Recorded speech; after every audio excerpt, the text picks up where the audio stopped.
Hello and welcome to DCP Live episode number 200. 200 freaking episodes, and that's a lot of episodes.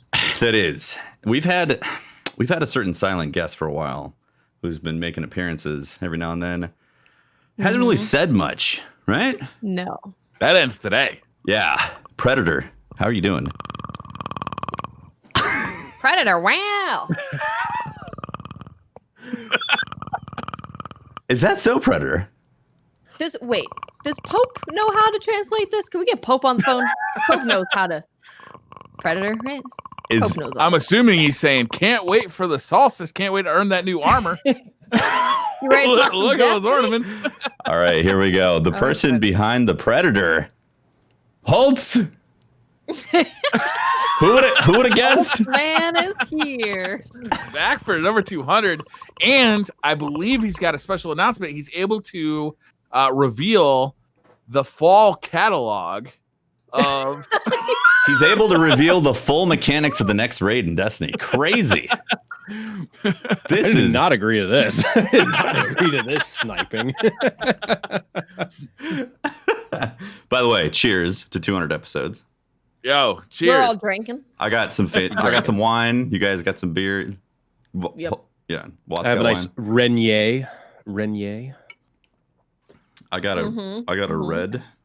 I've got a can of beer. I don't know what this is. Even look 200 episodes. No That's idea. a big number. I can't believe it's been 200 episodes. I can't believe that this is the second podcast that we've done. Like this is this isn't even like the first podcast we were on together. Technically, isn't 200 episodes in. Isn't this like 270 something? Like in total? It'd be something like that. Yeah, Something like that. That's a lot of episodes. I took kind of a break, so I can't say I've done the full 270 with you guys. But yeah, hey, well, Hot Topic is a sultry mistress. It's a demanding career. I keep A trying to leave. demanding They keep master. pulling me back in. It's so good to see you, Holtzman. How you been, man? Been doing good. Good to see you all too. You know, just I'm happy to be back. You know, I did a little bit of a stint at the Hot Topic. Really enjoyed the project I was on. Nice. Belts? Something about belts. Studded belts. Yeah, is this some studded Lead action? stud designer. lead of belt studding. Leather strap accessories. Head bedazzler.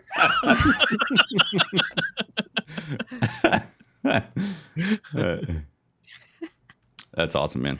Okay, good episode. Yeah, great. That's 200. Thanks, everyone. In the All right, bag. let's head to Twitter questions, right? You were at Bungie for a long time now. Yeah. And now you've left Bungie. You're back to streaming and YouTube, but you're also got a new thing coming, right? Yeah. So like you said, I was at Bungie for almost a full year, and then my contract ended, as all contracts seem to do these days, and I was like, oh, it's kind of a bummer. I wanted to keep working here, but okay, I can go back and do some streaming YouTube, have a nice little break. And then like a month later, they reached out to me and they're like, hey, you wanna you wanna come back, work on some stuff? And I was like, yeah, sure, fuck it. It was really fast. Yeah, it was really fast, and like I basically went from like, it was like a 1 week period of like that happening, and I was back working there, but this time I was working from home, working with an entirely new team on a actual feature of the game, instead of just being a generalist tester working on all the things. I was working on like this one thing that I can't talk about. So it was really nice to like focus down the discipline that I had been working on for so long, because I had been, just doing kind of generalist stuff for quite a while, doing everything, and then finally like getting to hone in on everything was awesome, and it really helped me like kind of grow in the in the game design world, I guess. I got to actually like have a lot of time with designers on that feature, and really start talking to people and asking them questions. So That's it was really cool. awesome experience. And then I Hold on, wait. was Let me offered pause you. Let me pause you real quick Yeah. before you get on that part. Yeah. Scratch your face if the feature you're working on is a barbershop to add beards to your guardians.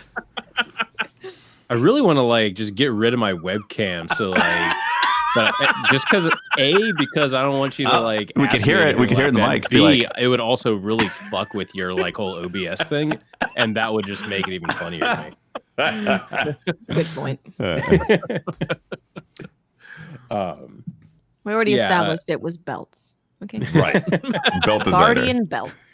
Guardian Yes. belts. So yeah, I got offered another extension while I was working on that, but without getting into like being a contractor in the state of Washington has a bunch of like restrictions on how long you can work at a single place, and it's like, hey, I wouldn't mind working in there in the future. But then I also got offered a position at another studio, and it's a really cool like game. It is it's a really cool position that I'm really excited to start working on, and it's just an awesome team with some people you guys have probably heard of before. Yeah. So That is cool, Yeah, man. one in particular that the Destiny community probably knows very, very well, which is the Watermelon Exo. Yeah, the artist I'll be, who awesome, does yeah. Watermelon. I'll be working with Jake Myler a little bit. Yeah. Oh, nice. So I will be at Poorly Timed Games starting next week. I will be doing like a QA analyst and moving into design. I'll be doing some actual design work. That's while exciting. working That's amazing, man. Yeah, so I'm super excited. This is like my first job that actually has me in like a dedicated design position, which is something I've been trying to work towards the entire time. Yeah, I've been in the industry, so yeah, it's been like your goal. You first wanted to become game designer, right? yeah. Yeah. I The feel like end that's goal the 20 hard years part. from now. The end goal 20 Yeah. years from now is like game director. There you go. but Hell yeah. yeah. But yeah, Well, it's like in due you time. you can join as test, right? And you can getting past that point to where you get put into a position where it's like design or whatever, then you can start learning more about design, and then you can work up through design, and then you can move to the other parts. So it's really awesome to get into like out of the testing and into designing, because that's going to teach you a bunch of new stuff.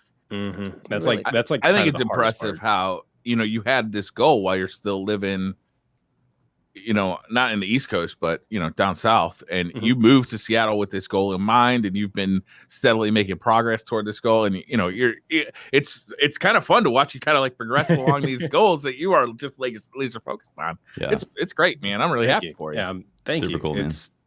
It's when you look back on it, I remember like when I first moved out here, like, and Destiny Destiny 2 did not do too well at the start, and I was just like, fuck, am I gonna be able to actually stay out here? Like, God. And then just I still have no idea what the next year has in store for me, but I'm happy to see where it's been going. It's been a hell of a ride so far.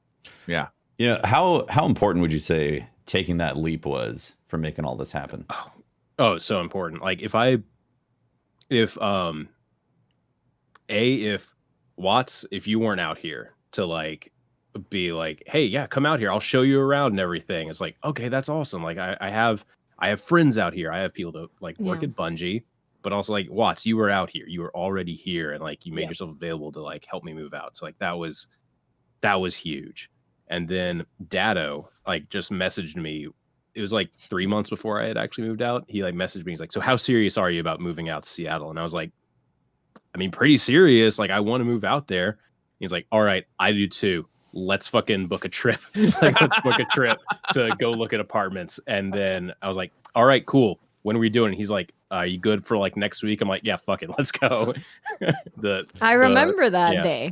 The amazing thing of like working on YouTube and not having to worry about like schedules, really. It's like, I can take a weekend to fly across the country to look at apartments. That's right. Dado was living in LA, right? Yeah, Dado was living in LA, and we made it out. Or we looked Watts drove us around to a bunch of places that Dado had picked out. I had picked out a couple spots, and then Dado picked out a couple. I ended up moving into an apartment that Dado had picked out. And yeah, the rest is kind of history. Yeah, it's such a testament to following through and like not, I guess not getting scared. I mean, I'm sure you were like fucking terrified. yeah. Not to say you weren't like scared of the situation, like that type of risk and all, but not letting that fear dominate your decision-making process and following through, because I think that's one of the key things for successful people is to see the risk and be like, I have to do this, like this, something is calling me. I have to do this path, Yeah. It's like, it's what I wanted to do. I knew it would not be an easy thing, but hey, and really the main driving thing that even brought me out here was, hey, the fucking Destiny community. So thank you, listeners, as well. The early days of Destiny allowed me to be like, all right, yeah, this is definitely something I want to get into. I enjoy this. That's awesome, man. So cool. Yeah, it's been a long time that we've all known each other. Going back to the early days of Planet Destiny, and 6 years now. Yeah, like 5-6 years. I was just talking in the pre-show about how I think one of my kids plays more Destiny than I do, and then I was like, I think he was 13 when I started on the Planet Destiny podcast, and now he's 18. Like that's a huge age jump, right? Like when you go from 13-year-old to an 18-year-old, there's a big difference there. Yeah. That's crazy. Yeah, I remember people telling me in chat, I think this was like 4 months ago, they were like, hey, I'm getting ready to graduate high school. And I'm like, oh, that's awesome, man. And he's like, I was in middle school when I started watching you. I'm like, yeah. I was about to say, I get those comments and I'm like, what? That's the game's been around for a long time. Also, we're old. Time feels different when you're going from, say, like a 6-year stretch in your 30s feels a lot different than a 6-year stretch in your teens. Those teen years are really pivotal for, how when you're growing up, because you form so many habits for life and you form so many I don't know why they're so pivotal. I'm sure there's a scientist who could tell me, but you remember them for your entire life. Your brain's not fully developed. A lot of people's bodies aren't fully developed. It's a big jump. And the experiences going from school to college. Maybe you'll be living on your own in a dorm or somewhere in college. So you go from being this kid that's cooked for and do their laundry and look after them to potentially living on your own as an adult. 5 years later, 5 years later, somebody come to my chat and say, "Hey, you called me a salty teabagging 13-year-old 5 years ago." Because I was. I mean, now I can vote. Now. Oh God! And guess who I'm not voting for, Briar? For the record, that did not happen, but maybe.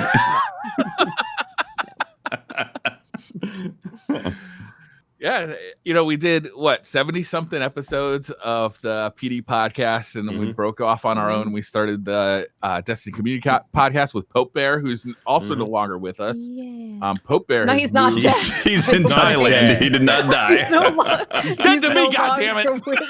Why would you put it that way, Briar? Why would you leave us? He's no longer here with us. Someone had a. He moved, maybe. He moved. Yeah, he moved across the world, and he's on to some really exciting adventures. I guess I shouldn't probably say where he went, but some really exciting stuff. He said publicly that this is his dream job that he's stepping into, and their quality of life there is going to be so much better than what it was. So yeah, because he doesn't have to deal with us. Well, yeah, that mostly. Yeah. Think about this. Think about this for a second, everyone. I got a job in the game industry to get the fuck away from you all. Hope moved to another country to get away from you. Literally very on the other side of the planet. Yeah, that's right. Inspirational. That's if you want to achieve your dreams, come join the show. Yeah, man. We drive you mad. You. But by the way, and Mr. Goodbye said in chat, why couldn't Pope possibly wait a week or something like that? He was on an extremely important timeline because of the whole pandemic stuff, and it was literally butt to butt on all this stuff for him making this happen. So there was no possible way in June. Yeah, he was supposed to have gone in June. It's now August, so they didn't have their borders open for people moving in. So they literally tell you, "Hey, time to go," and you gotta go. Yeah, he's got to go there, and I think he's got to be in quarantine for 2 weeks. Yeah. Yep. They sold their stuff and they moved out of their house, and then they had to kind of camp for a month, right? A long time. Yeah. Yeah. And he sometimes couldn't respond to us because he had no Wi-Fi. No. Yeah. And you know what? Because they don't have internet in the woods. He never sold me those bikes that he was going to sell me. And I'm salty about it. He never told me to send the laptop to him that he said he wanted. Damn it. I messaged him. I was like, what's your address? I'll send it. It's like, send it to the Burger third tent King on the left. Yeah, I need you to send it to the Burger King in like on this exit in this state. That's the closest thing. Right off the turnpike. In We Thailand. did do a podcast from a Dairy Queen. That's happened. Oh yeah, that's right. Yeah. It was his dad's ice cream shop. Yeah. Isn't that great? He With did the Dairy a King. show. Sorry. Yes. he did a podcast from the ice cream shop. There were people driving up and taking orders like right next to him. We are gonna miss Pope Bear, Yeah. like Oh, tremendously. If now a lot of people aren't familiar with this because Pope isn't on the show every day anymore. But Pope ran the show from behind the scenes. Yeah. He was in charge yeah. of the guests. He was in charge of all the special events. Like anytime we had any kind of special event, whether it be at Guardian Con or we did the raid races or we did like a podcast showdown, it was always Pope making that happen. Yeah. He was the idea man, and then he also was the follow through guy. The follow through guy is the big important thing. Like we ragged on him for his ideas because he's like, all right, we're gonna do this, and like, he'll be like this, like Pope, that's like way out of scope. We have 2 days to plan this thing, man. Yeah. Yep. But he was also the only one throwing out those ideas. Yeah. And like, starting to get that stuff planned. Of all the things that I'm gonna miss the most out of Pope, I think it's the big ideas. Like It the is, big ideas were Pope's thing, and he'd call you in the middle of the day and be like, "Big idea." Yep. And he had a way of just making everything work. It's like, I guess it's the way he talks to people, but he manages to get people on board. He's managed to get Bungie on board with doing stuff with us, which I don't know how he did that. I'm thinking drugs. Drug shipments. He has a way of talking to people to be like, hey, I got this big idea. I'm doing it tomorrow. And they're like, sure, why not? Yeah, sounds great. Yeah. It's amazing. We're gonna desperately miss Pope. We're definitely gonna miss him. Yeah. And we would definitely wish him and his family the best of luck moving forward. I know that this isn't the end of our relationship with Pope. I'm sure we'll see him in the future. But we're going to definitely miss him being part of the crew. Especially as now I have to yell at these guys. Yeah. Well, I'm trying to get them to look at a calendar. Jeez. Got firsthand look at Pope's pain. I made a calendar and they never look at it. He said that for like 3 years. He made a calendar. It just says live broadcast, and no one looked at it, and so he never added to it. But it's still there. Live broadcast. I still have that in my as a recurring event every Thursday at 5:30 p.m. live broadcast. I only know that because someone sent me a thing for Google Calendars and like, here, come do this on this day. I'm like, okay, yeah, sure. I was like, the fuck is this? What's this Thursday? I didn't have anything planned. Oh, that's been there forever. My phone still alerts me at 7:30 at night every Thursday. PD podcast, Planet Destiny podcast. Time to go. Great. I'm not changing it. My audio folder that I record any piece of audio for is still Planet Destiny audio. I have not changed it. It's amazing. Oh my gosh. It's fun to reminisce about all these things, and we'll do more. We got a lot of questions kind of asking us to do so in the Twitter questions tonight, but we do have some Destiny news today. Yeah. Yeah. Oh, yeah? Solstice, right? Yeah. We had a trailer come out for Solstice of Heroes showing off some of the armor that you can get. European Aerial Zone is coming back, which I'm happy about. Mm-hmm. I'm happy to have that thing back. Yeah, that was cool. Fun. Yeah, I like the armor too. I like the armor and I like the ornaments. I'm a little bummed. You can earn the white ornament, right? The white glow, but you have to buy the glow that changes with your class. Not with your subclass. Subclass. So if you're a void subclass, it'll be purple, solar, orange, and the other one. Cheers. Maybe we should go back to reminiscing. Purple, solar, orange. And the other one. And the other one. It's blue. It's a light blue. We have to distinguish between the blues now because guess what? They also announced that the armor will have a 4th elemental glow, which is stasis. But you'll have to buy it from Everest. Yes. I want to point out, Or just stick with the white one. I would like to once again point out that they gave a deep blue for stasis, thus further reinforcing the ice concept that everybody said, nah, it's Wouldn't ice be a light blue? I think when you have deep ice, it's dark. Yeah, like if you ever seen like an iceberg? Exactly. Yeah. Icebergs are like white, but if you cleave them in half, that's blue. Blue. Yeah, it's blue. It's stasis. Tomo says it's stasis, Tefty. Stasis, Tefty. Tomo says. Well, since he is part of the development team, I guess we'll have to just go with that. I got my eye on you, Bungie people. What happened to this podcast? You gotta keep berating them. Come on. It's just Tomo. You can. Well, shit, Deej. Yeah, but I thought actually the stasis stuff was going to be like a dark gray or something, since it is, darkness. It is slightly different to the others because the others are just kind of like a flat color almost, but the stasis one is dark blue and then it's got like some spiky white stuff on it. Yeah, in the animation, very so icy. It looks a little bit more different to the other glows. I like the armor itself, how it looks like your light is bursting out of the armor. Like it looks like the armor is cracking and the light is like shining through. Yeah. And you got demon horns. It's like you just opened the Ark of the Covenant and you're about to get melted into a ghost. But then you absorb the power and become a freaking god. Like He-Man. He-Man style. You raise your sword to the sky and say, I am Megatron. Do you think that's how Indiana Jones survived the nuclear blast inside the fridge? He actually absorbed the power of the Ark of the Covenant. He's a guardian? Probably.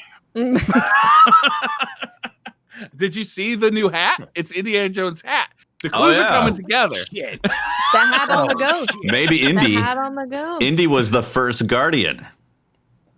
Maybe he was the beacon. He was the beacon that put out a pulse towards the traveler to come to the solar system. There are new items coming to the Eververse store. I'm sure you're happy about that, Briar. One of them is like a golf hat with no top, like a visor. One of them is maybe like a straw, like Islander hat, and one of them is clearly Indiana Jones hat.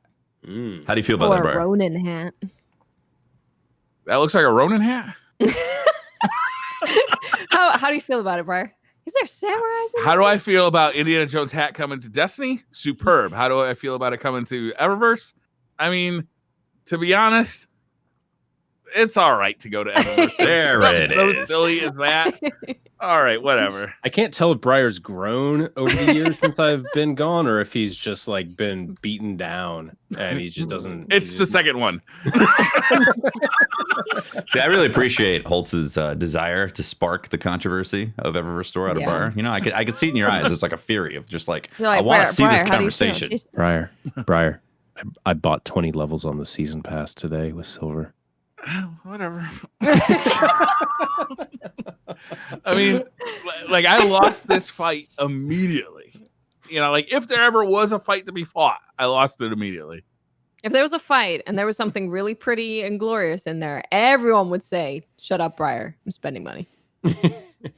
I wanted the sword, and I was like, "Cool, I just got to get to the sword to start getting the engrams, get the sword." But then I read the fucking engram finally because I don't read stuff when I'm playing games. Same. I remember being on a podcast years ago. Remember when you used to have what was it? What did they call it when the armors would glow in Destiny 1? Like early on, it was the first time you could buy something in microtransactions. Oh no! Here, the glow. It's on the the tongue. Jack's gonna tell us. Glow. I remember Chroma. Chroma, right? Chroma was the first time you could buy something in Destiny with a microtransaction. And somebody else invited me on another podcast, and I said, look, like it's not a big deal now, but like, it's a slippery slope. We're down that slope. I remember getting berated on that podcast. Like, it's not a slippery slope. It's Chroma. It's completely cosmetic. Like, yeah, it's a game where you collect cosmetic stuff. Like, what are you doing in this game? Here it is. And this is the conversation. Now, the only vendor that gets updated every season is the one that you pay real money for. The cosmetics one. Yeah. Well, now we should talk about Here we netcode because And Go Thorn, old right? school. Remember like that 20 episode podcast stretch where we just talked about netcode and Thorn? Yeah. being OP? We actually had like a meeting or a talk like before a podcast. Like, we just got to stop talking about Thorn. That's all. We're just not going to bring it up anymore. And then people were like, "How come you're not talking about it?" And we're like, "It's all we fucking talk about. Go watch the past 20 episodes." We've set our piece on Thorn. Yeah. Thor and Arcbolt, everybody. Thor and Arcbolt. yeah. Them days. Oh, don't forget firing your shots off at the beginning of a round. Oh, Final rounding? At least you knew what they were doing, though. Imagine if cheaters were just nice enough to just fire off their 2 shots. Like, we're cheating. Now you know what to expect. Just like final rounders. Just want to let you know I'm going to be aimbotting. I'm telling you, I'm never going to forget the guy that made a montage final rounding people. And he was so proud of it. He sent What's his it name? to us. Who did it? I don't remember. Come on! So, Briar, we do not witch hunt on this podcast. What's his name? It was me. No, it wasn't me. I'm not good enough to get that montage. He was so happy. He was like, "Hey guys, look at my montage," and he even kept in the part where he fired the shots off in the beginning. I was just like, "What?" Respect. Okay. You know, continuity, letting you know what's going on. He's really happy about it. Yeah. That's like committing to the final round when you fire those shots. Okay. You know, I remember like I think it was like the second podcast episode. It was when Sir Wallen was still on. Mm-hmm. Like final round had just come out on Effort Eat Spear, and like we were discussing, we're like, is it really OP? I mean, you have to fire 2 shots off, and like you're wasting a bunch of ammo. And I was like, I don't think it's that OP. And he's like, I don't know, I think it's pretty OP. And then it was OP. For the record, it was very OP. And then we ended up watching an teabagging episode. people that we played. That's true. Fine around it. You teabagged me, I remember. I remember. I think everyone teabags you, though. That's true. I remember. I just watched an episode of Sir Wallen doing lore videos for Cyberpunk 2077. Yeah, he's still doing stuff. Yeah, and it was a good video. Like, so go subscribe to Sir Wallen. He had that. He's always had that good gravitas and production value behind this stuff. So. Storytelling, cinema feel. I need to go watch that video. Yeah, he's done a few of them. Yeah. Do you think there's going to be stasis in Cyberpunk 2077? No, there's like an ice ability. There's a freeze ability. They're just going to call it freeze, right? Because it's ice. Because it freezes you. Does it freeze or does it stop you? Like you're holding you in time, stops time, so you're therefore stopped. But if you make a platform out of What is stasis? Has anyone done defined stasis? It's like slowing time. Right? A period or state of inactivity or equilibrium. So civil slowing. strife. As the second definition. Civil strife. That's the Destiny community. A stoppage of flow of a body fluid. Huh. Let's dig deeper into that. Blue Molly?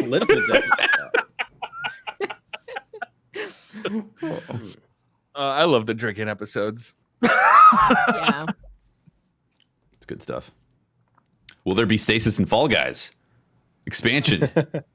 Oh, man. I feel like that. You can make your own platforms. Inventive. Wait, but you slide? So you can make your own platforms to get there faster, but you slide. So Troll people with the ice. Can you believe That's people what are Tessie review would do. bombing Fall Guys? Yes. Nope. Yes. You tell me Can't believe anything it. is happening in the gaming community, I'll probably I'll believe it. Right. Yeah. That's true. Good point. What, After the last 3 months, I'll believe anything. it's like the idle hands type of thing. You know?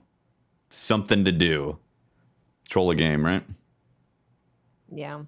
Have you guys played it yet? I know this is a Destiny podcast, but No, played it we yet? should have DCP does Fall Guys. That would be awesome. okay. That, It's free on PlayStation. You can squad up as Right now? four people.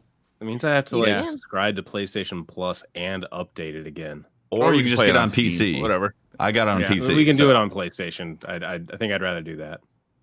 It's free It's free on PlayStation. with the subscription. But you have to subscribe, though. Holtz, are you planning on getting the PS5? I don't know what I'm planning on getting. Ooh, Are you gonna wait? You're gonna 2 get the years Xbox for a 4? price drop in Yeah. for Xbox? Yeah, Probably not. You're gonna go for the Xbox 4.5?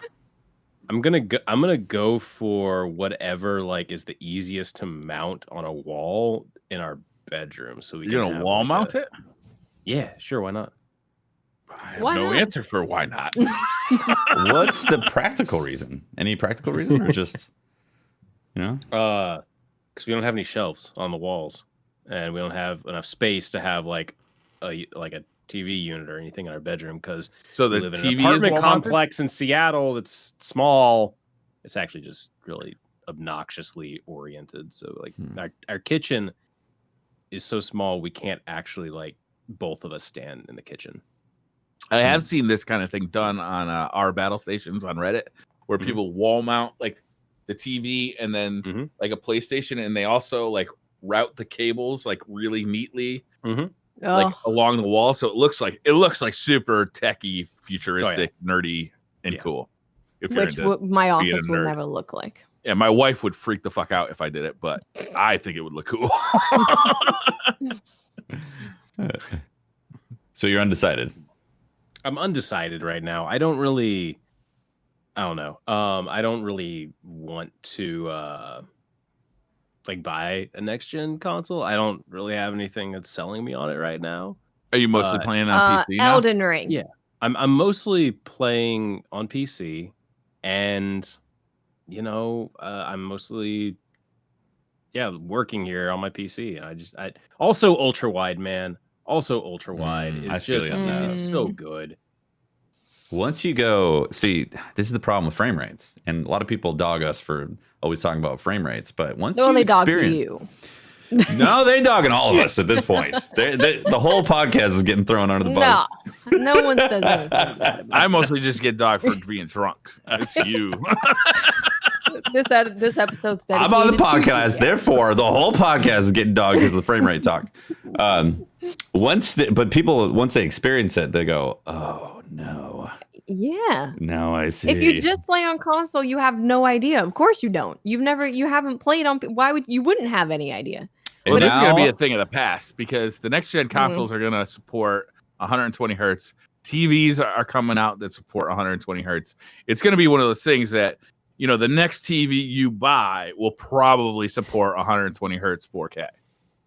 Why do I feel like this is going to be a thing like, how when like 240 hertz, 144 hertz monitors came out, people didn't actually select the correct refresh rate in their in their settings, and people are gonna be like, oh yeah, this monitor looks so good, and they're actually playing on 60 hertz. Yeah Definitely gonna happen. That's gonna happen. Yeah, I mean, like for me personally, I'm excited about the new stuff that's coming, but I feel you at the same time. Like I'm more excited about the potential of a 3080 Ti and PC stuff upgrading, and same. Yeah, if I didn't stream, I would totally be all about that ultra wide. Like that is so nice, dude. I stream, and I'm all about that ultra wide. You could be one. Of, you could be. You could be one of us. I care about the letterboxing. You could normalize the ultra wide, Tefty. You could start a movement. All that letterboxing. Think about how. Think of what you could put anime girls in the bars. Okay. Or you can just stream at ultra wide resolution like I do. Twitch back in the day, you guys might not remember this because you're youngins, but back in the day, all TVs were actually square. 4x3. To watch a full widescreen movies, you'd have letterboxing on every movie. It was everything was letterboxed, unless you just wanted to get the sides cut off. Also, have you seen the Samsung? It's turning into an off-topic episode. Whatever. Who cares? That's okay. Alcohol's episode 200. The Samsung G9 monitor. That is like I have seen this. The 4K ultra wide. How much is the refresh rate on it? That sounds pretty good. I think it's either 120 or 144. I think it's 144. Oh my God. It is a dope looking monitor. It matches the curvature of your eye, so when you actually sit at the correct distance, it like fully fills your peripheral vision. Yeah. Oh wow. It's ridiculously big. It's like it's 1,000. The price of a Honda Civic. Did you say 10,000? Like a 98 Honda Civic. Did you say 10,500? No, 1,500. Oh. It's alarmingly cheap for what it is. Alarmingly cheap. 1,500. No, it's true. Because What I was expecting that to be That like is 4 or true. 5 grand. I was like, well, this is going to be a chunk. 1,500 actually, like that's good for ultra wide 4K. Dude, That's like a birthday Yeah. present Yeah, and a Christmas exactly. present put Yeah. together. But I mean, that's I gotta get on Tomo's and birthday that's- list. Who's getting? I know. You're gonna Who do get I shoes, befriend for Brian. these You're going gift to get levels? shoes. You're gonna get shoes. It's true. You will get shoes. How many tokens do I gotta need get to on that rank up my Christmas birthday gifting thing? You got to stop calling it ice. That's- No, I can't. I don't, you know, as much as I love those new monitors, though, the 4K 120 hertz TVs, like an OLED TV, those OLED TVs just look so goddamn good. Oh my Mm. god. Yeah. It is an exciting time, like for future technology. A lot of people like make fun of me. Like I saw somebody say that I must be like a trust fund baby, which I found hilarious. Well, you're pre-ordering everything, Briar. For the record, for the Briar record, is a trust fund baby. for the record, it was me in the comments of YouTube calling part, me that. So. part of the upper class. That's really Briar's pre-ordering the Mister, the analog, the every goddamn thing. Listen, just because Briar's wife takes care of him, don't That's be right. jealous. that's right. I married up. Briar, are you pre-ordering the new Sony camera? No, it's too much money. $3,500 is too much money. Oh, Damn. If it was $1,500, it'd be a no doubter. Like I would definitely buy it. Think If about it was $2,000, I'd buy it and not tell my wife. think about swapping your A6400 for a $3,500 camera. That's the thing. Is the A6400 costs what, 700, 800? It's about $1,000, 800 for the body. Plus you got to buy a lens. Yeah. expensive. 3,500 for body only, and I'm only gonna use it for like YouTube videos and a True. webcam. 10-bit 422, man. Come on. Like I'm not using it for like wedding videos or something like that. It's actually made for. This one right here, this was 9,000 just for the body when it first came out. Whoa! What Is that a medium format? No, it's a full frame. It's a Leica. Oh, So that's why damn. it's expensive. Just fucking Leica. I did not pay 9,000 for it. Yeah. Just for the record. You Holtz- sacrificed your child. Holtz, are you? No, I got it very used. I got it very used. Holtz, are you a trust fund, baby? You got your ultra wide monitor, your $9,000 camera. How many pixels that thing got? Actually, not a lot. I think it's like 20 megapixels. But it's like really nice megapixels. Well, they're also like Mega teraflops. they're so well built, and the glass is so high quality.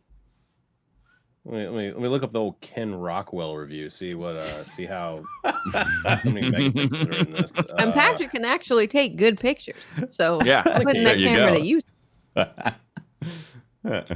This has become a photography podcast now. 24. It's a 24 megapixel sensor. 24 megapixels. Okay, yeah. Yeah, But at full frame. Full frame, beautiful. Yeah.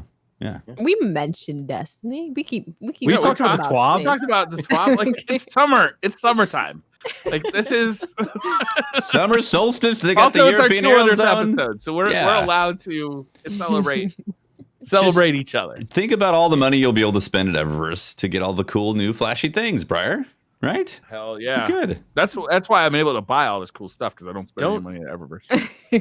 Think of it as funding Pat's like next contract there whenever that happens. There you It's go. Like years down the road. Funding dreams. After Right. the game I'm currently working on is I like have so no fucking problem. successful. I think it's obvious that I have no problem giving Bungie money with all the special collector's editions and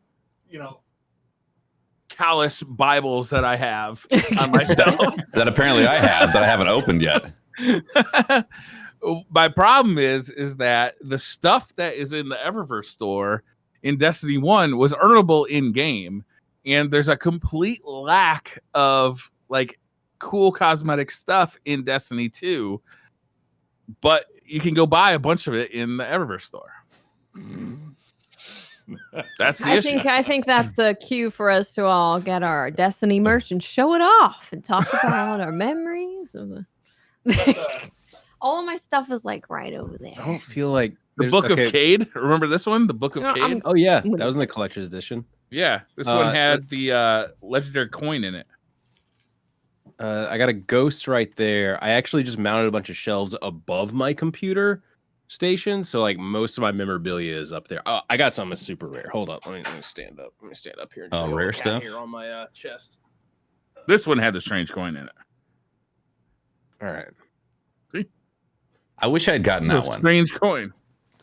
You didn't get the strange coin? No, I never got the. Wait, that was the original, the OG one, right? You're so casual. Super casual. Well, What is that one I don't know if from? you can see this. I don't know if you can properly see it. This is a token for an actual bowl of spicy ramen. Oh, shit. Yeah. At Bungie. Number 29 of 80. Wow. You know what one of my favorite things Destiny collectibles is the Crucible pin that I got when we beat Pope Bear. And and was that, I think it was, God, I can't remember what we were playing. It was at an event. Was it elimination? Playing Gambit. Was it elimination? No, I mean- it wasn't. They wouldn't give us a Crucible pin for playing Gambit, would they? No, you're right. No. Yeah, it was elimination. My bad. It was Wait, no, did you guys get something for beating me when I was there as a gameplay specialist? We got an a emblem? ton of laughs. Did you ever see the video we made where it was only us killing you? Like it was 10 minutes of just you getting It killed. didn't happen to see that one. Go ahead and toss it to me so I can delete that message. Guys, look at this. Oh, that's nice. No, This is That's the unfair. You can't do that. that might be We- against terms and services right there. We actually weren't allowed to show this for a while. Yeah. This was like an internal statue of the Queen, which was done in the style of the artist who made it. That so is it's dope. like That is yeah, cool. It's really awesome. It's What's super she? good. I can't really make out what she's standing on. Is that a dead Is that Dead the Eye Vex? Gate Lord? It's like a Eye of the Vex. Gate Lord? Gate Lord? Yeah. That is really cool. Yeah. That is, yeah, that's pretty super great. cool. If you're listening on this, go check out the YouTube video Go check where it out. we Where we're showing cool where stuff. we show stuff on camera. I got a vinyl ghost right there. There's a collector's edition there. There's like a keychain there. Cade figure right there. there. Yeah. Oh, you There's can't like see a- it because Tefty cropped on my video. Funny. This one. Yeah, There that's you go, it. that one. The plushie That ghost. one, yeah. My I'm trying dog to think. actually went after that, and I had to Oh, have rough. some stern words. I I got an have- Osiris scarf. The Ooh, only nice. problem is though, is it has the warlock symbol on it. so- Ooh. Yuck. Ooh, you haven't thrown that out yet? I think I wore it as a Yikes. pirate outfit. It's very cute. When we were at where were we at Seattle last year? What event was that? PAX. Pax. PAX. And Bungie had a store there, Yeah. and I found out that they were selling warlock hats. I'm like, oh, I need a warlock hat. I wore it for a couple of episodes. I hate to say it, but I was the one that bought it for you, and it felt really weird. Saying, That's right, you did. I was like, yeah, the hunter hat, and also that other one. Which one? That one. Yeah, please. It's like buying drugs for your friend, and you're just like, ah, man, I'm enabling him. I have my thorn gun too. It's in the Oh yeah. it's in the other room. Is it like one of the like which Thorgun? Is it like one of the Hold on, I'll be right back. No, big one. Oh, The same guy sent both me and Tefty a thorn. oh, sick. Yeah. He Found this little guy too. Oh, he also made It's a stone collar. the last word. Is that the guy that works at Bungie? Different guy. Eric Newgard. Yeah, is it Eric? I don't know. His- That looks really Ooh. good. That looks It's really really good. fucking good. The barrel spins and pops out and everything. Oh, that, Man, that I might wish be. I had one of those. That might be Eric. Yeah, that might be Eric then. I'm pretty sure it was. That's- Yeah. Hell yeah. Yeah, for anyone that doesn't know, Eric was someone who was hired to make replicas of Destiny guns, and now he like actually works at Bungie making replica stuff for them. So you see people with their like 20-year anniversary or 15-year anniversary working at Bungie. You get to pick something that you want to be 20. created. 20, yeah. You get to pick any armor piece or any gun that you want to be recreated, and he recreates it for you. From any Bungie Any franchise. Bungie game. Yep. Yeah, really cool. Yeah, really cool. Shout out to the listener who sent both Briar and I these guns, because They we're are like, amazing. yeah, I would love one of those. That'd be amazing. And then it showed up. And it showed up. Like, this is amazing. I got It was incredible. The Hawkman. coming back.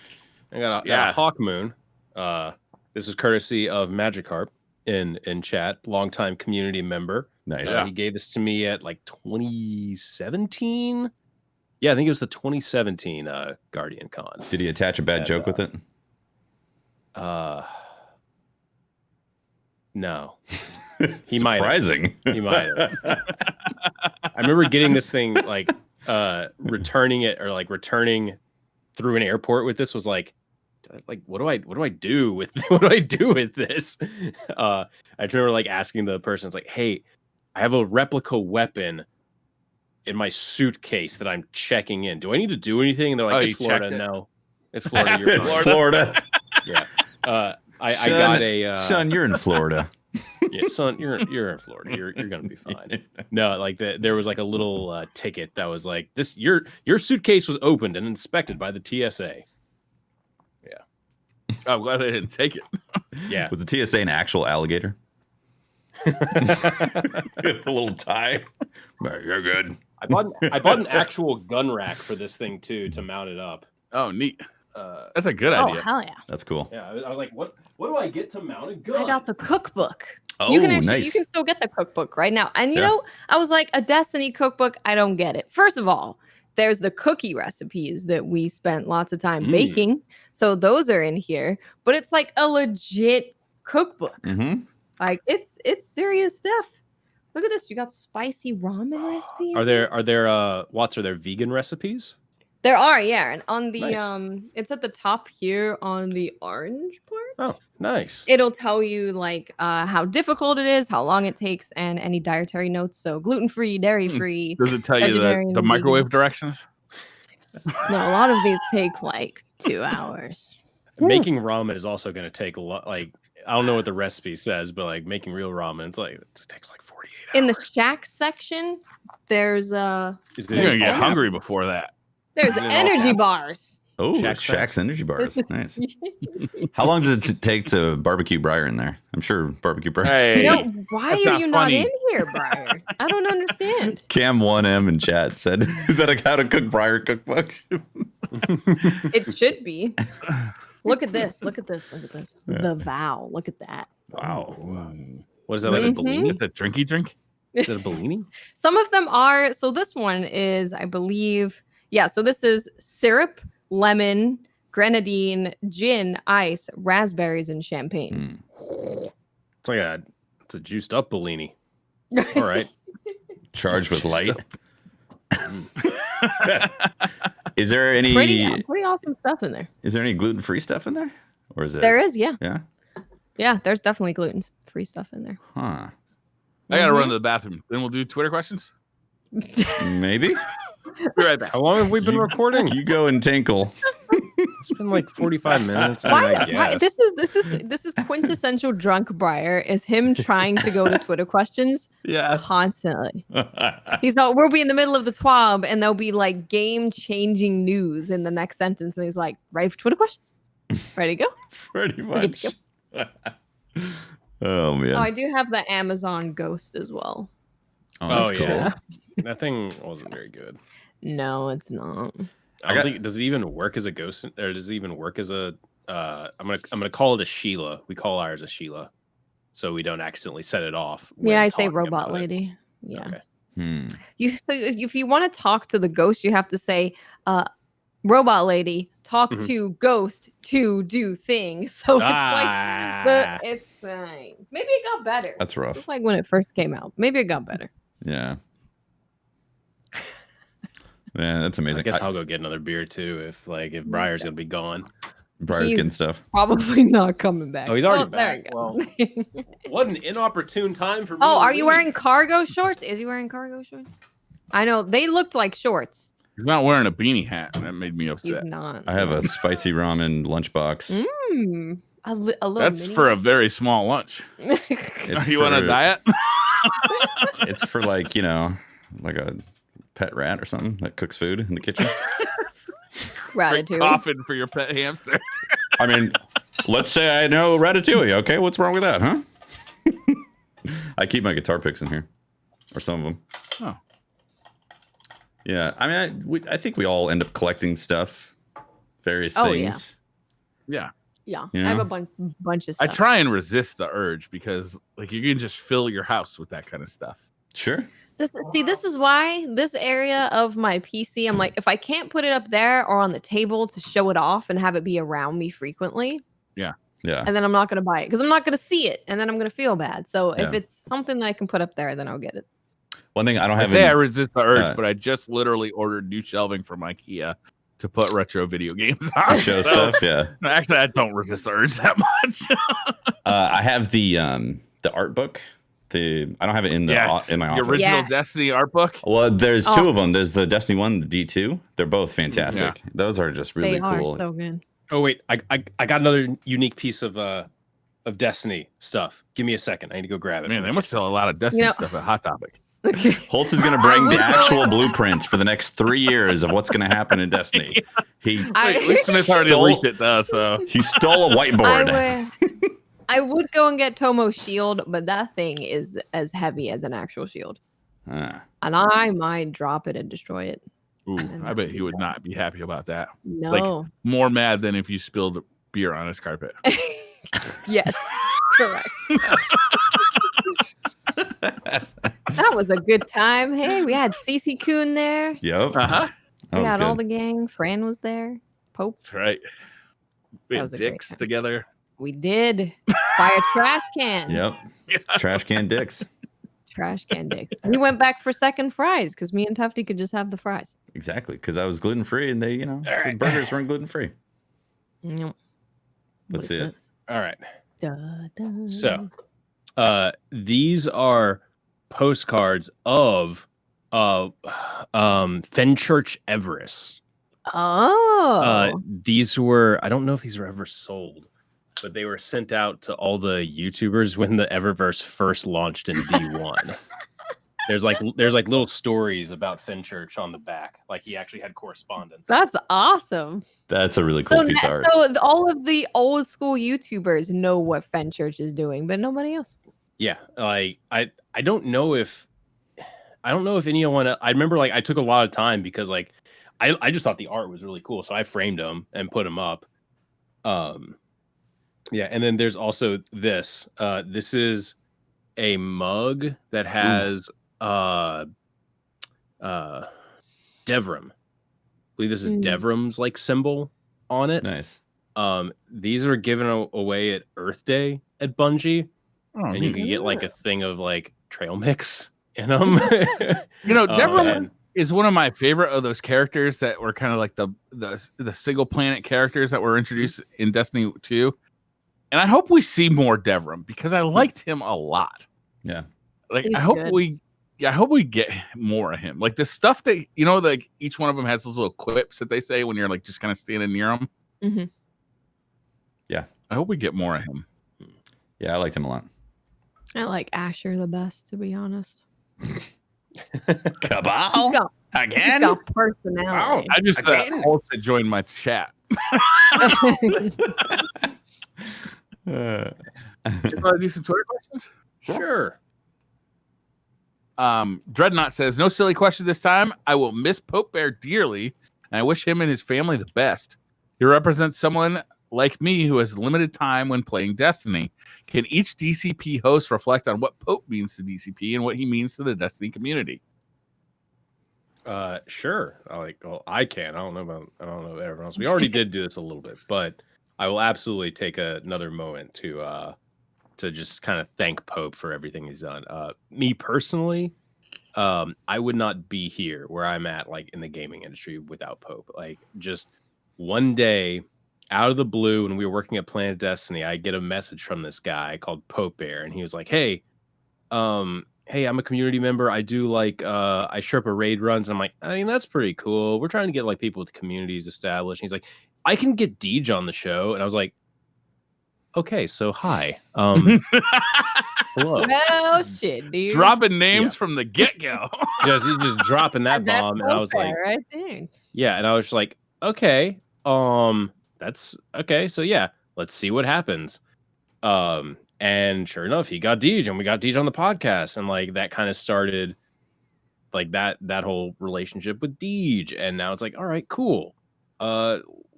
Yeah. And then he ended up messaging me and be like, so like I want to join the podcast. I like what you're doing. I was like, okay, yeah, sure, fuck it, come on. And so at that point, I think we had like 7 members on the podcast. I remember when we first started. Ryan at Planet Destiny was like, we need as many people as possible. He was like, more. I'm not editing more. It. No. Yeah. We're like, we need Blacklink on because he has a wonderful voice. We need Tefty. He has a great voice. Pope Bear gets people on. We get Sir Juan. I'm like, anyway. Pope was one of those people that would continually like, always be striving to do something greater, something better. And he really helped push me personally just in like the content that I was doing. And he also like was one of the people that was like, hey, when we were getting ready to leave Planet Destiny, he's like, okay, I support whatever your decision is. Let's do this. And that kind of like allowed me to do DCP with you guys. And then, eventually, he was one of the people that was like, yeah, I think you should move out to Seattle. You should do it. And I was like, all right, let's do it. And so, yeah, Pope, I would not be where I'm at in life right now if it wasn't for Pope Bear reaching out to me and saying, hey, can I be on your podcast? I know Deej. Yeah, I know Deej. Well, shit, Deej. And that's Pope. Like, Pope is just super supportive of everyone. And by the way, people are getting scared. Pope is not dead. Again, just to reiterate, Pope has left us. He's left this country. He's walked away from us towards better things and a better life. He's in Thailand. He moved with his family to Thailand on this past Sunday. And his job is it's his dream job. So he wants to invest all of his time into his dream job as he did. I think Pope has a legacy in this community in general of bringing people together. Like his big thing on this show was, let's get guests on every week and let's make sure like we're always exposing new people in the Destiny community and, like putting the spotlight on the people doing the coolest stuff in the Destiny community. And he was the best at it. He would always come up with cool people to bring on. And not just on the podcast, outside of the podcast too. He was constantly putting people together who could do great things together. Yeah. And I'm sure there are so many connections that Pope made in the Destiny community that have gone on to form like very strong friendships and lifelong connections. Yeah. Yeah, I think that's like one of the main things with Pope is that he was all about connecting people and creating communities out of those connections. And I mean, we were a firsthand product of that. The way DCP grew was because of Pope's tenacity for connecting people and connecting communities. And we're definitely not going to be able to fill his shoes in that because he is gifted in that type of stuff. He's also really gifted at coming up with some crazy ideas that have to be done in 2 days. That we would then eventually be like, whoa there. Whoa, Pope Bear. I mean, we'd always be like, I don't know if we could do this. And then after it happened, after he willed it to happen, we'd be like, that was a good idea. Yeah, exactly. Yeah, he was always like, if we just like kind of hit the target, then it's going to be a success. And he was always right about that, which was awesome. So I'm thankful to have him in my life and have those times that we got to laugh and be like, damn, that happened. That's crazy, you know? It's cool. It's unfortunate he can't be on this. Oh, yeah. It's unfortunate he can't be on this episode because he's just like, he's in it right now. But he's coming back for more stuff in the future. Like, absolutely. We'll see for more. Sure. Yep. Yeah. And to reiterate, again, he got a chance of a lifetime for a job. And we're not going to say what it is on the podcast because we're respecting his life in whatever he's doing now. So we're not going to be like, well, this is precisely what it is. Follow at fire eater, yeah. Follow at Pope Bear on Twitter. He has been, he will talk about anything he feels comfortable talking about. Yeah, anything that he's cool with talking about, he'll put on there. But like, he's basically got the opportunity to do a dream job type of thing that he's always wanted to do, and obviously, it's not a podcast because he's already done podcast stuff with us. But it's he's already stuff. Hit the pinnacle of the podcasting world. We're something. He is making the greatest Thailand podcast ever known. Thailand's Destiny, dads of Destiny. Right. That's something that he had created before we ever met him. Was Dads of Destiny that was hyper successful. Yeah. That was like his opening message was to me. It was like, hey, I'm the creator of the Dads of Destiny clan. And I was like, what the fuck's that? I'm not a dad. I don't know. I knew what it was because I was one of those people. Deadpool's Venom says, favorite Pope Bear memory. Mine is when he almost passed out reading charity donos, or when he fell out of his chair. Never gets enough credit for how awesome he is. Excited for him and his family and their new life chapter.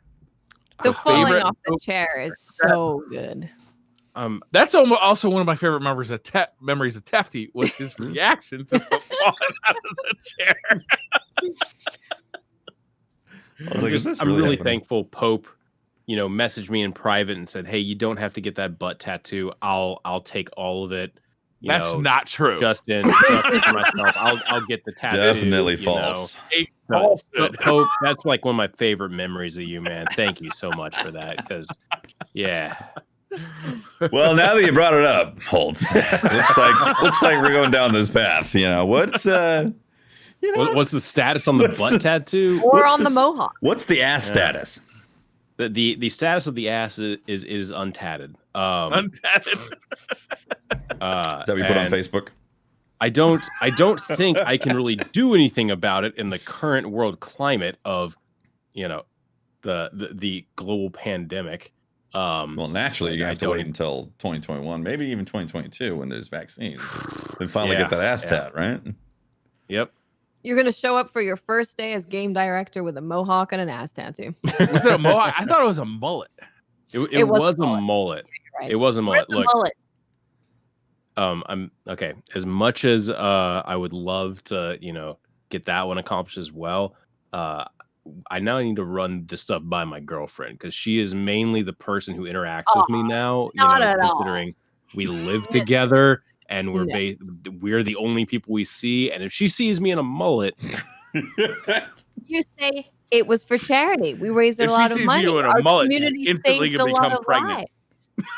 You just now I'm not getting a mullet, Briar. Just start singing Billy Ray Cyrus. Don't break my heart. You break your heart. She's also the primary one who would see my butt. In fact, the only one aside from me, and I guess maybe the cats when they just cats are weird, man. They're always staring at your ass. Yeah, they'll just do weird shit like that. They'll just decide, you know what, licking their paw while they're looking at your ass. Bathroom while he's taking a shower and just stare at you. She'll totally understand. It's an awesome charity thing that you did that was incredible. And that was an insane night. That was the night that the person who asked the question said that Pope was reading off those donations. $100. $100. Pope's presence will surely be missed. Absolutely. There's no doubt about it. Holtz, I respect. By the way, I respect that because I have to run stuff by memes all the time. If there's a discussion, would cut your mullet. She'd be like, "Let me at it. I get to make a mullet today." Hell yeah! Not for me. She would shut that down to heartbeat. I do believe that memes would allow the mullet.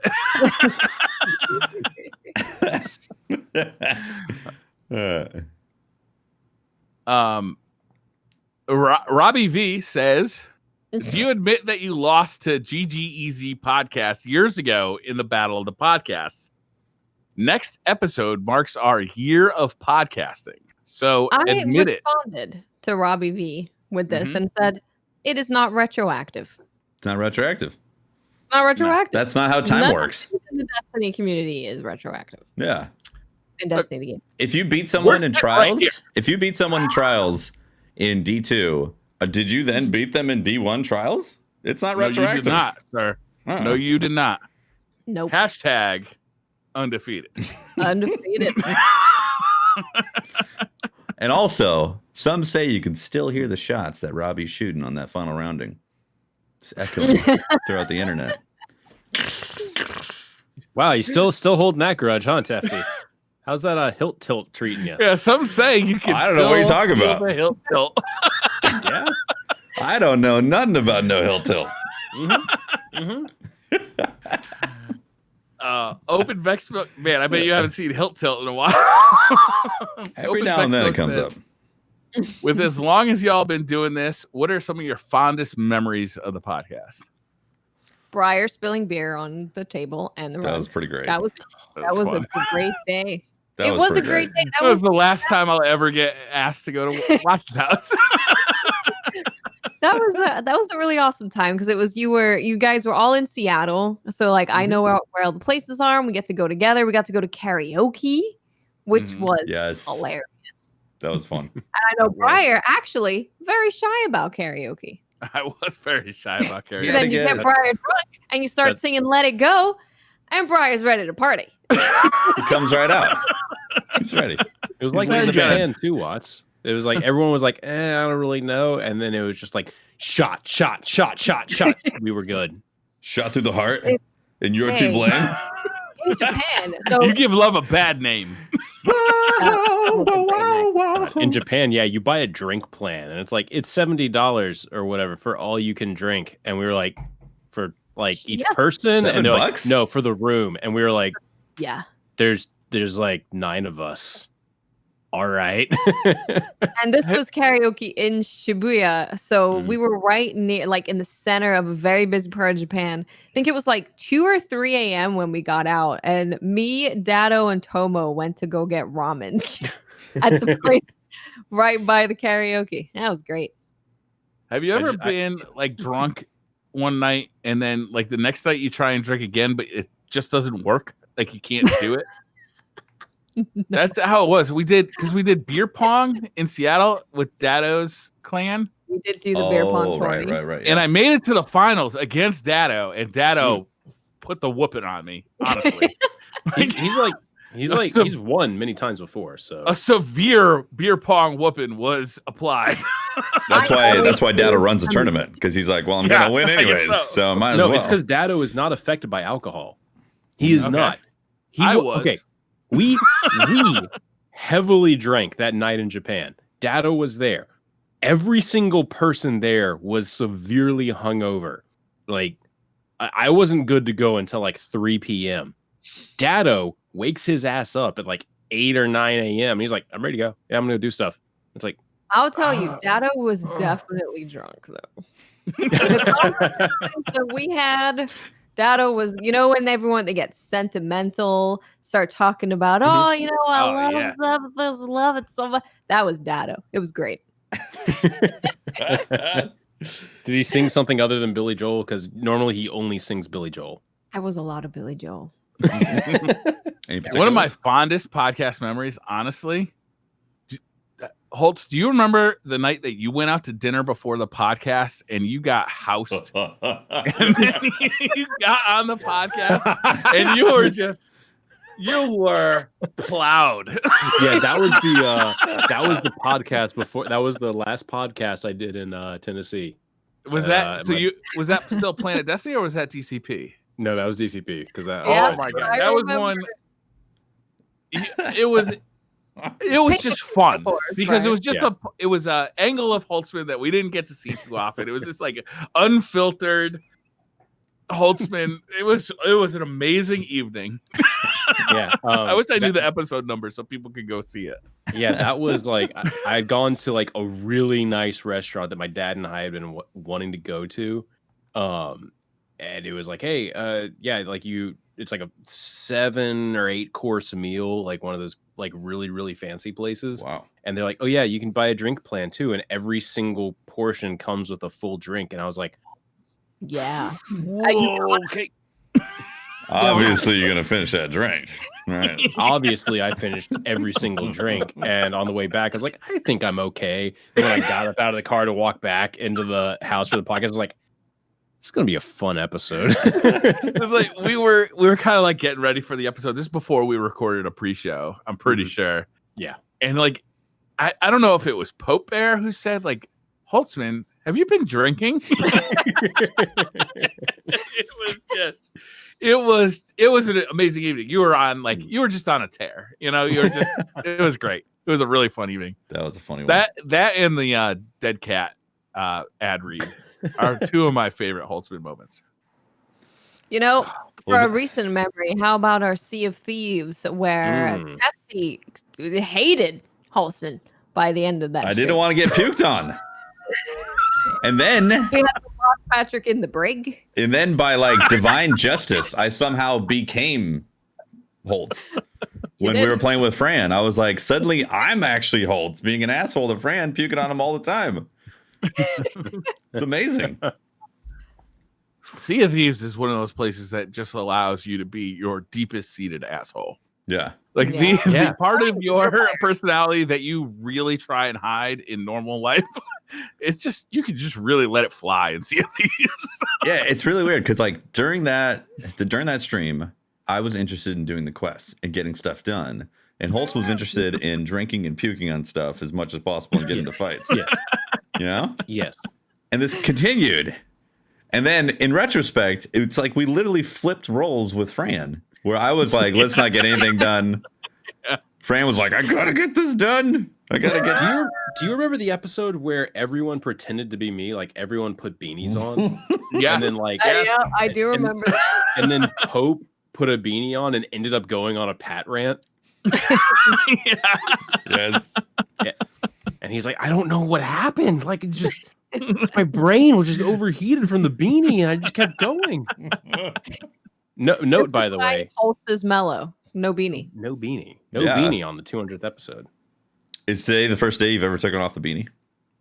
On stream, no. I did a gumbo cooking stream without a beanie on because cooking in our small ass kitchen with a beanie on sounds like absolute hell. Gonna be sweating through that. Warm. Yeah. How's the gumbo lately? Gumbo's really good. Andy and I made a seafood gumbo. Crawdads. Yeah. I actually found crawfish tail meat 15 pounds here, just like the raw. Yeah, the raw 15 tail pounds. meat. Per serving? I got about 6 pounds of it. It is very expensive here. It was $18 per like packet, or $13 per packet, and it was very expensive. So there's about $40 worth of crawfish in that gumbo. God damn! And in addition to the like $40 of crab meat and also mussels and also some nice shrimp in there. But yeah, we made a seafood gumbo with like some seafood stock instead of like doing the normal chicken stock and doing andouille sausage, chicken and shrimp. And yeah, it was Next level. It's real good. It's real good. It's like nice and spicy, but like smooth and subtle because seafood and not like strong and punchy in the mouth. Has your gumbo game changed since you moved to Seattle? Yeah, because I can't get access to like real good andouille sausage.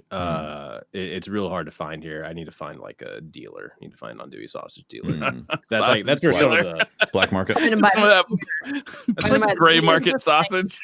Yeah, it's like where some of the best flavor comes from a gumbo. It's andouille sausage, the smoky sausage flavor kind of imbues in the rest of it. And yeah, like I haven't really found any good stuff yet. Did you ever bring your gumbo to Bungie headquarters? Yes, I did. Yeah? I made a gumbo specifically for the Pentathlon event because that episode of The Office where Kevin spills his chili in the that almost happened. Yeah, I bribed the team I was on. There's like a logo contest for each team, and I drew the logo for our team, and I was neck and neck with someone else, and I was like, "Hey, if you vote for me, I'll bring in gumbo for our team," and I won. I won, and thus had to cook the gumbo. Okay. And brought that in for everyone. What did they Nice. think? Is there a review I can read somewhere? There, Patrick? a few people tried it. I think most people are kind of afraid of ingesting like this brown liquid, you know, that is fair. gumbo. Gumbo fear? But there were a couple people that were like, Gumbophobia? "Oh fuck yeah, gumbo! Get me in on that." So yeah, I'll message you who to talk to see reviews. Yeah, a little gumbo review. Bug says the new Solstice armor is going to light up depending on which subclass you have equipped this time around.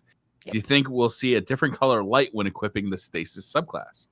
We've seen it. It's Yes. blue and white and frosty looking. It's iceberg Not blue. Solve that Ice problem. blue, you might say. Iceberg blue. It's Stasis blue. Stasis. Stasis. It's different. You know what? It's crazy. I went in my freezer lately. All right, I was in there. I was digging around in my freezer, and I pulled out some cubes of Stasis. Crazy, right? And I put them in my glass. Wild. Were they warlocks? No, this is a warlock-free zone. Oh, I thought Stasis is the same color of those ice packs that your mother used to pack your lunch with. that is true. The gel. The gel. The blue ice pack. Yeah, that is true. It's exactly that color. If you have those, it's exactly the same thing. Do you ever break one of those up to see what was inside it? Mm-mm. No. Oh yeah. Is it chemicals? What is inside? Is it It's like Stasis? this. No. Stasis. Stasis? Did you listen to the Void and the Void talk back to you? No. No. Great. My cat's meowing. He's going on a tear right now. Jonathan has a pretty wide-ranging question. What are you hoping for in the future of Destiny? Stasis. Stasis be relabeled as ice.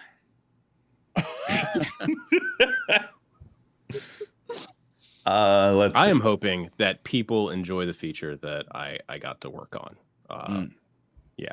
Bug snacks? Did you see the trailer for Bug Snacks today?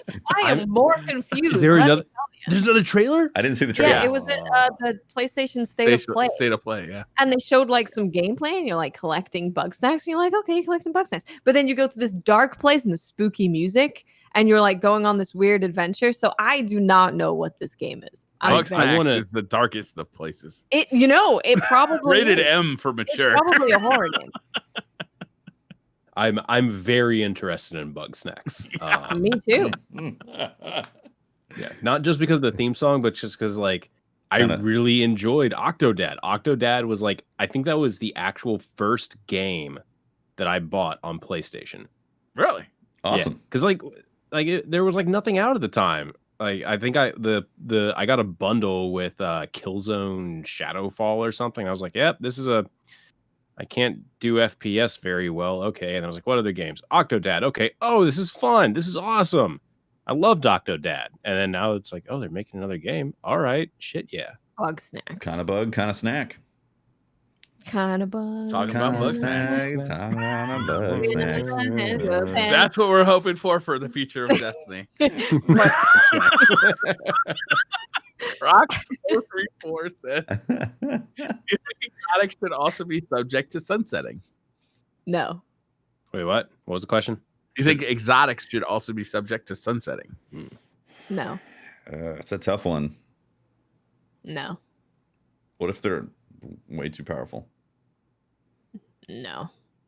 What if Mountaintop was reborn in exotic dust? There's no exotic dust. Okay. What if what if Mountaintop became an exotic? Well, you haven't seen under my computer.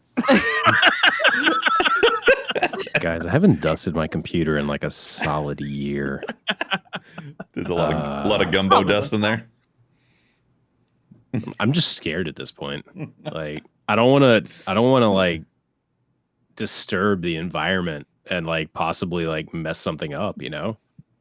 Yeah. I had a job where I fixed like computers at like retail environments like Target and like Walmart and stuff. I remember opening up computers at Target and they'd be filled with red fuzz from the red shirts that everybody had to wear. That's great. We had to buy it'd be those like ourselves, by an the way. inch thick. Yeah. We had to buy those ourselves, by the way. Yeah. We were not given any red shirts to wear. We had to buy all of those. And they made sure to stock red shirts at Target specifically so you would buy them there. I imagine, yeah. Holtz, I forgot that you had quite a tenure at Target and lamented the time there. 8 months. 8 months, long enough for me to be just jaded. It was only 8 months? 8 months lasts a lifetime. It sounded like you worked there for like, your high school career, I would have guessed years. Well, I started there working in the holiday season. So yeah, I just got thrown into fucking like Normandy Beach. Like being at Target during holiday season.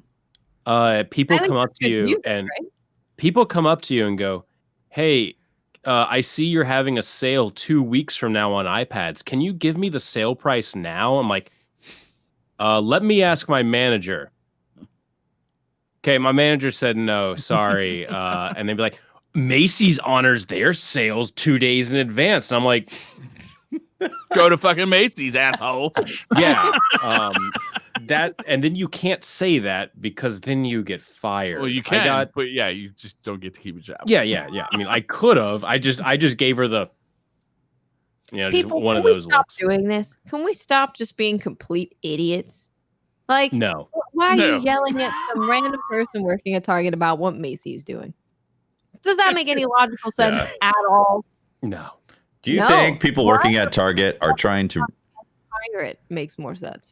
Do you think people are trying to represent the brand of Target as a loyal servant of the Target empire? No. What's the worst thing you guys have ever done to a customer service employee? Tip them? Can we exclude Comcast? No. What's the worst thing you've ever done? I'm actually like I know that it's just someone working a job, so I've never like gone to hell on someone working at a company that I'm pissed off at because I'm like this person's just running the clock out. Yeah. The worst thing I did. I'm aware. Sounded like Amazon called me at like 5 o'clock in the morning, being like, "We don't know where your address is." Like, I order things from Amazon all the time. What do you mean? And because it was 5 o'clock in the morning, and they called me like 3 times, I was like, "Just cancel it." I just cancel it. It's fine. That was my worst. I ordered a GTX. I don't remember if it was the 1080 Ti or the 2080 Ti, but it was an expensive graphics card, and for some reason, it had to be signed for on receipt, which sucks, right? Because it was shipped FedEx, and FedEx will not give you a time window of when it's going to be delivered. So basically, knowing that FedEx was going to knock lightly on the door and then get the fuck out of there and not give me my graphics card, I had to sit all day by the door and wait. So at about 3 p.m., my kids were still in high school. They come and I hear them open the kind of screen door outside. So I pop up and I open the inside door and I say, "Oh, it's you guys. I was waiting for the FedEx guy. Come on in." And they're like, "Oh, the FedEx guy is driving down the street right now." And as I say that, I'm noticing there is a tag on the screen door that was one of those "we knocked and you didn't answer" kind of things. So I start running down the street. I run across the lawn and down the street in my socks, yelling, "Stop, stop, stop," because I did not want to wait another full day for the FedEx guy to come, right? Nope. But he had clearly come, not knocked, and put the Post-it note on the door. So I call up FedEx to say, "Hey, send that guy back. It's been 2 minutes. He can drive the 2 minutes back to drop it off." They're like, "I'm sorry. He's outside of your neighborhood now. He cannot turn around." I'm like, "It would be a 4-minute round trip if he were to come back to get back to where he's going." And they're like, "No." I'm like, "Okay, so how do I get this package?" "Well, if you want, when he gets back to the office, he can put it at the office and you can come pick it up at the hub." Yeah. I said, "Okay, but you're staying on the phone for me the whole time." So I drove 45 minutes to the FedEx office and then waited another 45 minutes in the FedEx office while they found the package with the woman on the phone until I received the package. I said, if you're going to waste my time, I'm going to waste FedEx's time.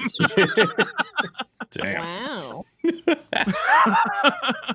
And I didn't have any malice toward this woman, but she worked for FedEx and FedEx was taking the bullet for this one. And from then on, FedEx knocks on my door. They put an asterisk on your address. Yeah. Big asshole, knock on door. The only thing I ever did was like, I back when I was at my place in Tennessee, I had to like keep calling because my upload was just absolute garbage. And so like I kept calling and kept getting just like we'll reset your router and stuff. It's like, no, just you go through the thing. And like after like the 20th time of hearing the same script, I'm like, please stop.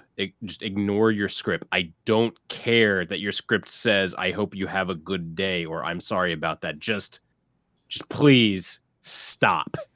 And they were like, okay, I guess.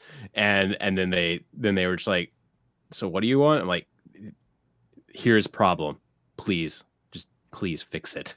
And then they finally sent someone. So turns out ignoring the script is the key to getting someone sent out to your place. I haven't been great to an internet guy back in England. That is true. I called the same people maybe 7 times trying to get the internet fixed. We'd had someone sent out. They said that it was fine. It still wasn't working. I called again. Like I'd gone through multiple people coming out and calling, and they just kept saying, your upload and download's fine. So it's absolutely great. Your speeds are great. I'm like, I'm dropping like 20% of the packets. It doesn't matter if the speed is good. I'm dropping packets. And they didn't understand what packets meant. Yep. And it basically took me trying to worm my way to a senior engineer for me to get something fixed. It was they're the only people that can actually solve it. I used to be a cable guy in the very earliest days of cable internet. I was an installer, and I used to so I'd come to your house and actually install it. And it was a miserable job. I was only that for about 6 months until winter came around. I was like, holy shit, it's cold out. I'm not doing this anymore. But like, I speak that language and I still can't get through. Like I still can't go through when I have internet problems. Holtz. Hello. That's an adorable cat you got there. Number 5 podcast host. Yeah, and that's what we think about the Solstice armor. That's what we about Exotics being sunset. Thank you. This is Toby. Podcast listeners. Oh, he's looking at the screen. Yeah, what's up? Toby. How old is Toby? He's 8, I think. He's 8. Toby. Yeah, he's 18 pounds, so he's a bit chunky. Got some heft to him. Nice. He's a big boy. Yeah, he's been eating that gumbo. Mm-hmm. Oh yeah, there's the purr. Toby the chunky boy. Toby's very fluffy too. AKA Mask says, favorite weapon that is going to be sunset. Mountaintop. Just kidding. Just kidding. You'd only say that if you were a warlock. Yeah. If you're a warlock, clearly you love Mountaintop. Randy's throwing knife. I really like that gun. It's getting sunsetted. It's the only scout rifle I like. Maybe my last Perdition. I've had one that I really like for basically since when the last Perdition first came out. I kind of got one that I really liked. So that's been with me for a long time. So, but I can also just replace her. So. Mike says, congrats on 200 episodes. How amazing does the Solstice armor look? And how excited are you to grind for it, knowing it won't immediately become obsolete like the last 2 years did? That is actually pretty cool. Like, it's actually going to be good and stay good, right? Yeah, it's going to be an ornament that you can apply to any of your armor. So if you have armor already set out that you really like, that's the right rolls that you want, you can go ahead and use the Solstice and it glows ornament, which is awesome. Because Solstice armor always looks great. Yeah. So it's going to be great to have this basically around until next year's Solstice. And then even then, you'll still have it available because it's an ornament. I feel like for me, it's, you know, it's something to do. So clearly I'm excited to get that stuff. I mean, I'll be going on break, so I'm not going to be grinding heavily during my break. But when I get back, we're on a break. I'm going to be interested in getting that stuff. The old TV show now. But it's still like once Beyond Light hits, I'm going to be focusing on what kind of armor is going to be in there, and then possibly looking at the Solstice stuff. But I'm probably going to have forgotten about the Solstice stuff by then.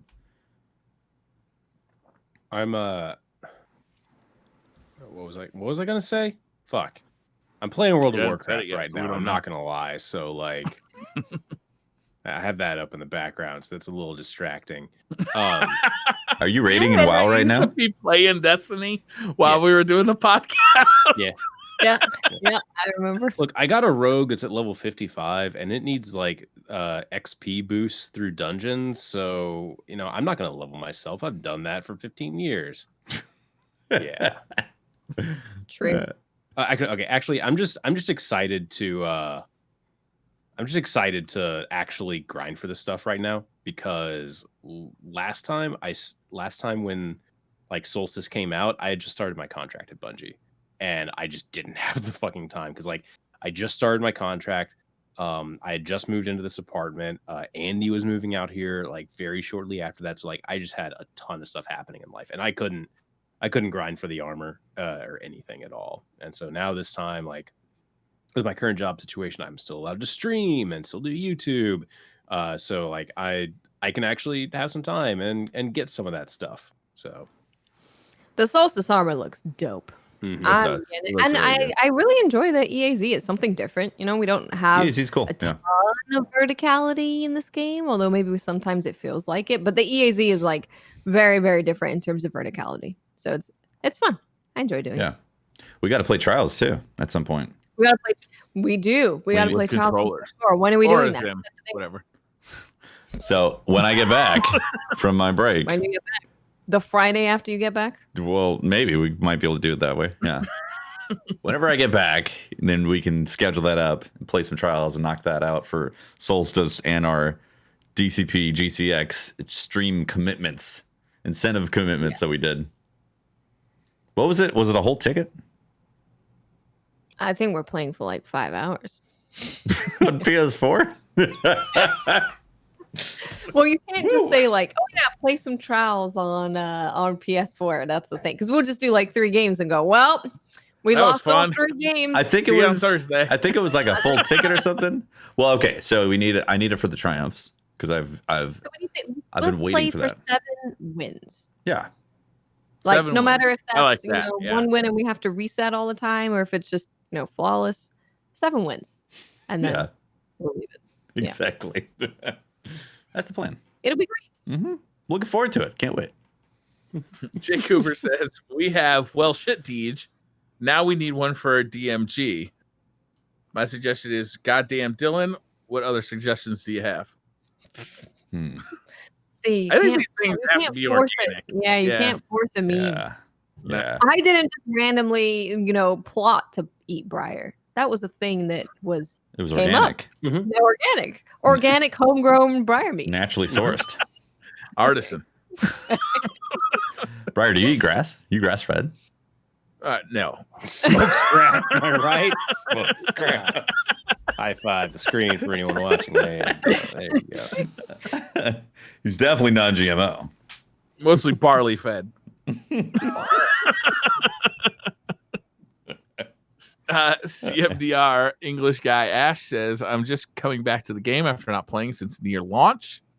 I had nobody to play with when the game came out. Current light is 781. What items should I be trying to gather and to farm to improve armor later in the game when I get to 1,000?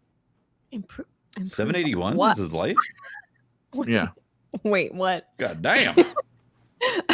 Because you can just play the game and get blues and get to like 1,000, right? So that you don't need to do anything before that, I wouldn't think, because you're not going to be getting legendaries that you're going to hold on to before you hit. I don't think there's anything really that you absolutely need to get. Just focus on like leveling up, especially at that level. Like the if anything, like getting some of the weapons and stuff, like just to have them, you know, that's always cool. Gnawing hunger, cold denial, stuff like that.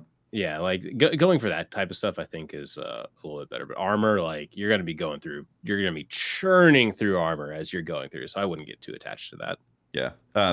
So if you're 780 something, like you can just play strikes and you'll go all up to 1,000 off of blues. You can play anything.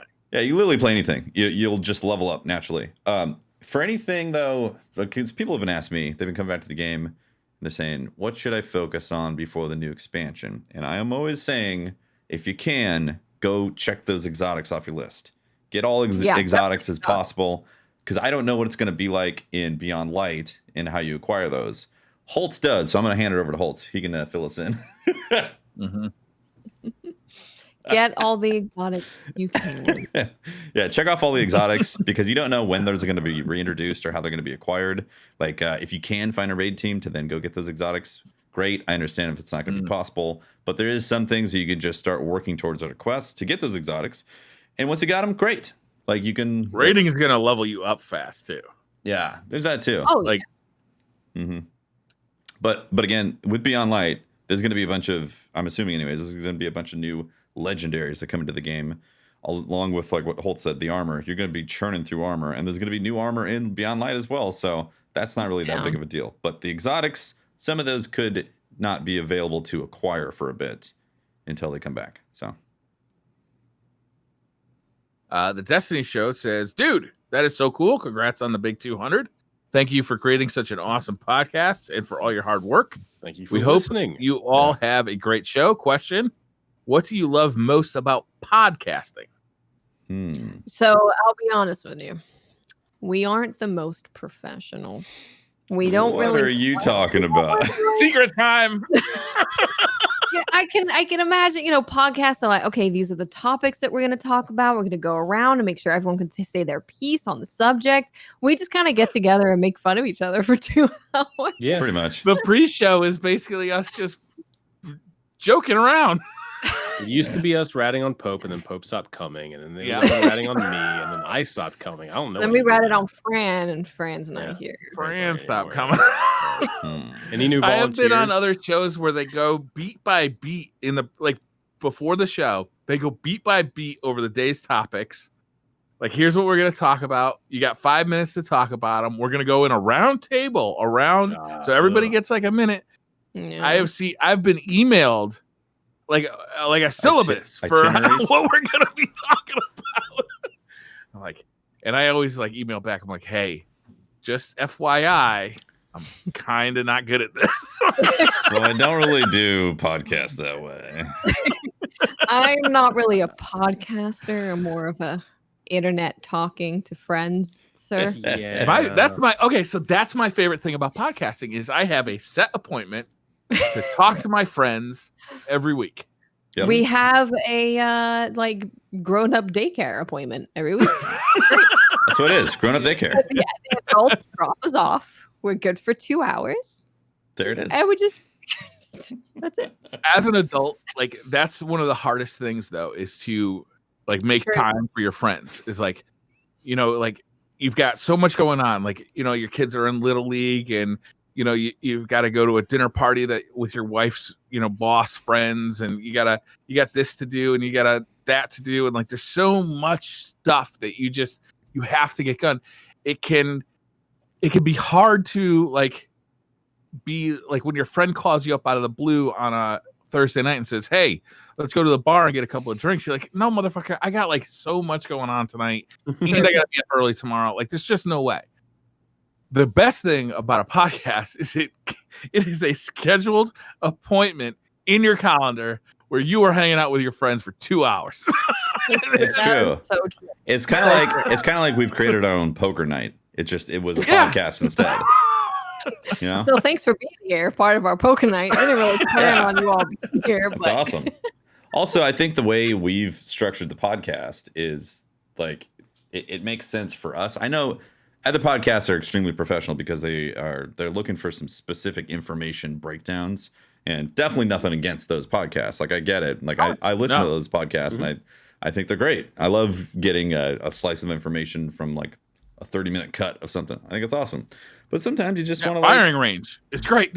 Yeah, they dive into it and they give you specifics, you know. But sometimes you just want to crack a beer and like chill and laugh. And I feel like we're more on that side of the podcast.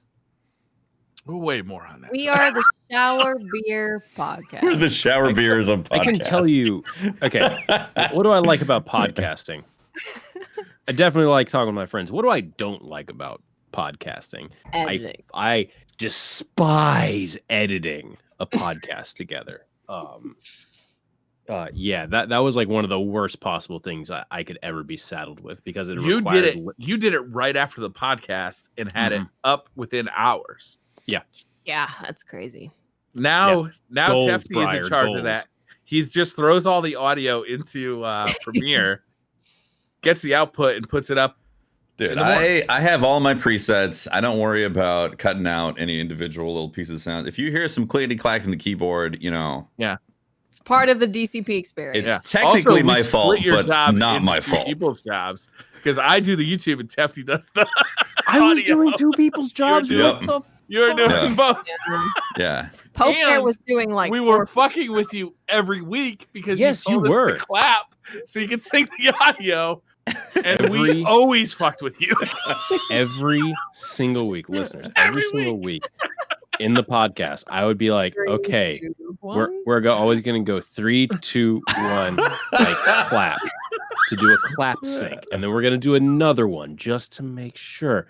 And every single week, all of them would collectively fuck with me. And it added like another hour to my entire editing process every week. Like I edited over probably like 150 episodes of the podcast. There have been 150 hours of my life at minimum that could have been saved by these fucks just paying attention for 10 seconds. That was too big an ask, Holtzman. 10 seconds was too much. Too big, man. Too big. Someone asked us, what do you think about exotics being sunset? We started talking about Target and friendship and alcohol. Yeah. Also, what was it again? Gummy bears or no? The teddy bear? What show was it? Gummy bears, right? Wasn't it the gummy bears that we haven't seen that you were like surprised? Bouncing here and there and everywhere. My adventure that's beyond compare. I never watched that show when I was a kid. Bears. I watched DuckTales. I watched Darkwing Duck. I watched like that one never came up. Gummy Bears never came up. I watched the Care Bears. I was all about the Care Bears. I had Care Bears when I was a kid. Care Bears were great. Yeah, they had stuff shoot out of their belly. I was like, friendship, amazing. You would like My Hero Academia. There's a guy that does that. You should watch it. I don't want to see adults do that. They got to be Care Bears. It's teenagers. Cuddly bears. All right. He's an animated character. Cuddly if you like blonde boys. We don't like your pervert cartoons. It's weird. Yeah, Watts, I had to look up info about My Hero Academia because both Andy and I we really did not like this series or the series this season, mainly because like one of the villains had a sidekick that was in love with him, who the sidekick in the show, she looked like she was like 8, 12. Yep. It's weird. I know. And but in the manga, they make they're like, yeah, she's actually like 25 and he's like 32. It's fine. But in the show, they don't do that. So you're just left to go like, am I supposed to like sympathize with them or something? Like I'm not dealing with them. I'm not into this one. This is why we watch grown-up shows like Given, which is about boys loving each other. Yep. That was a great show. This is the Brokeback Mountain of anime. Well, they started getting together because one wanted to learn how to play guitar, and one was in a band. So they got together to teach guitar to the other guy, and a relationship ensued. Okay, it's great. The music's great. The characters are very cute. That's how we feel about podcasts.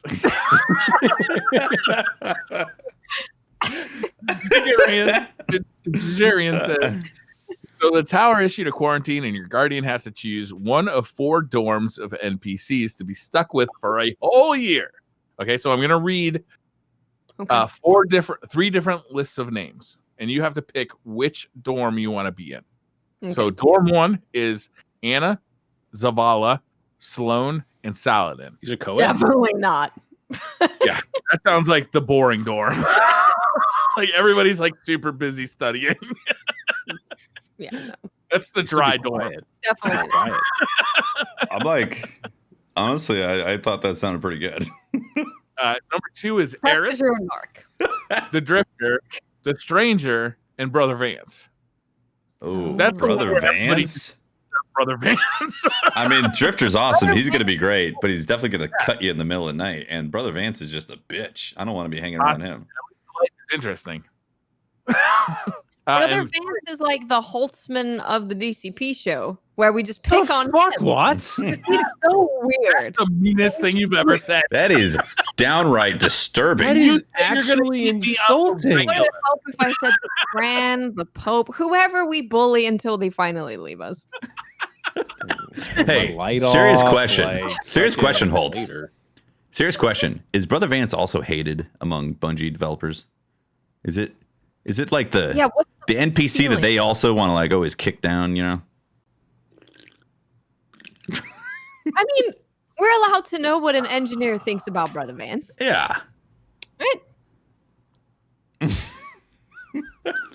All right. So for the record, Holtz keeps sipping. Cora, Shax, Osiris, and Rahul. That sounds like the smart club.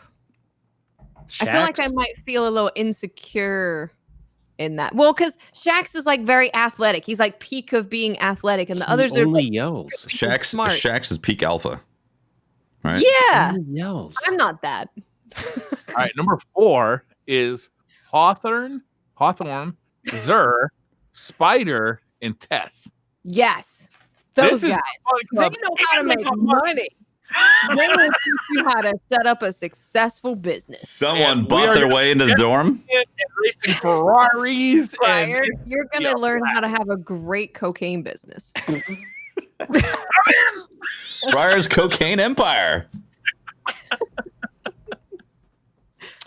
I think I'm going to go with dorm 4. I'm going with dorm 1. I'm going to be a nerd. And Anna, Zavala, Sloan, and Saladin over Hawthorne, Zur, Tess, and Spider. Yeah. I'm going to cuddle with Zur. I'm going to agree with Tepti here. I just want a quiet dorm experience. Look, my dorm experience was... Zur is quiet?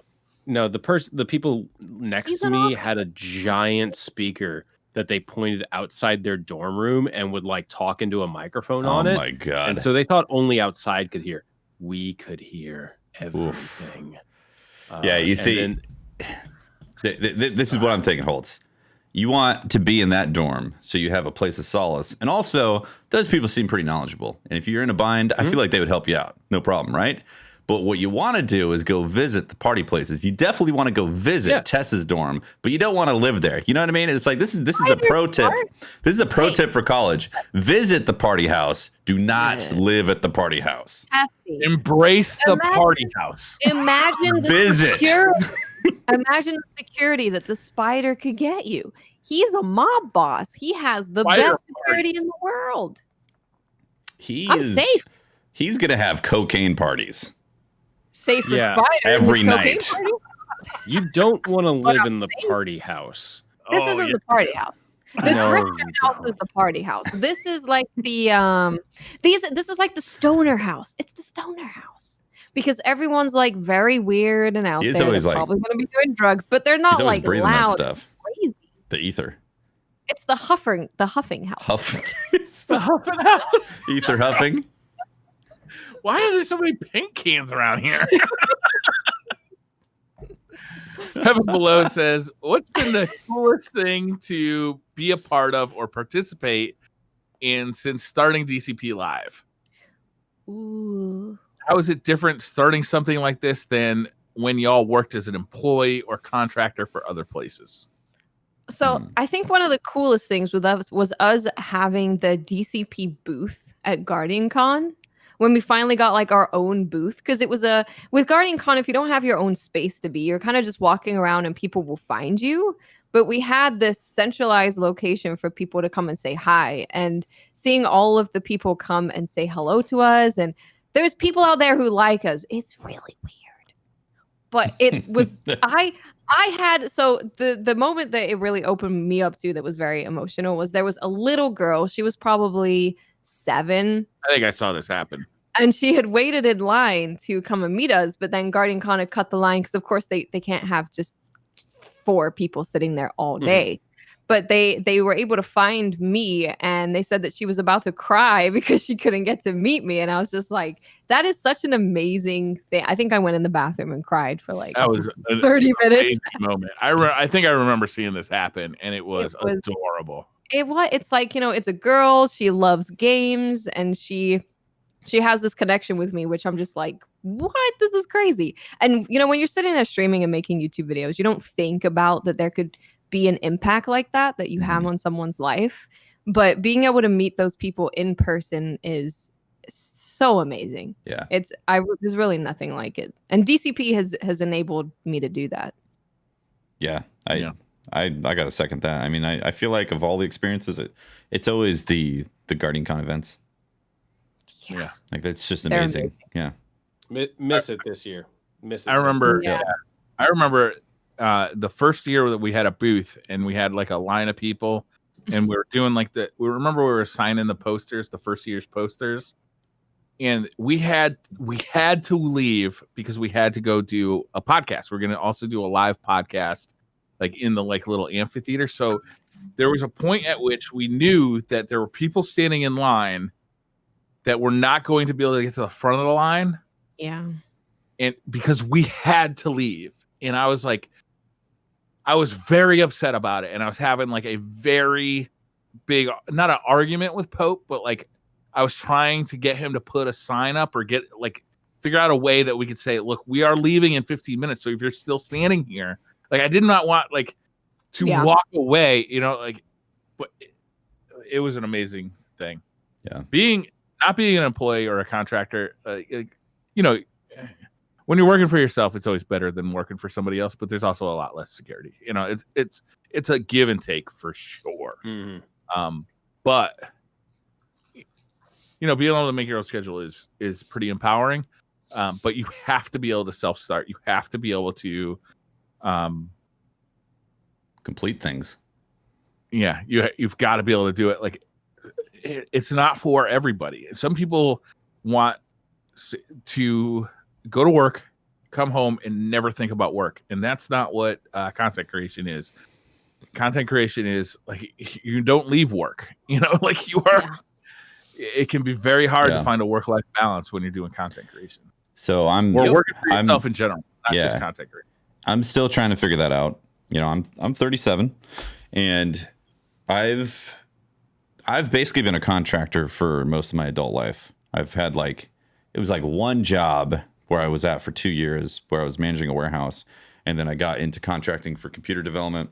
I did website database driven type of development, and then transitioned into doing music production, helping with productions and doing stuff in LA, and then got into content creation. And so I've been technically a contractor or scheduling my own time for the better part of 15 years.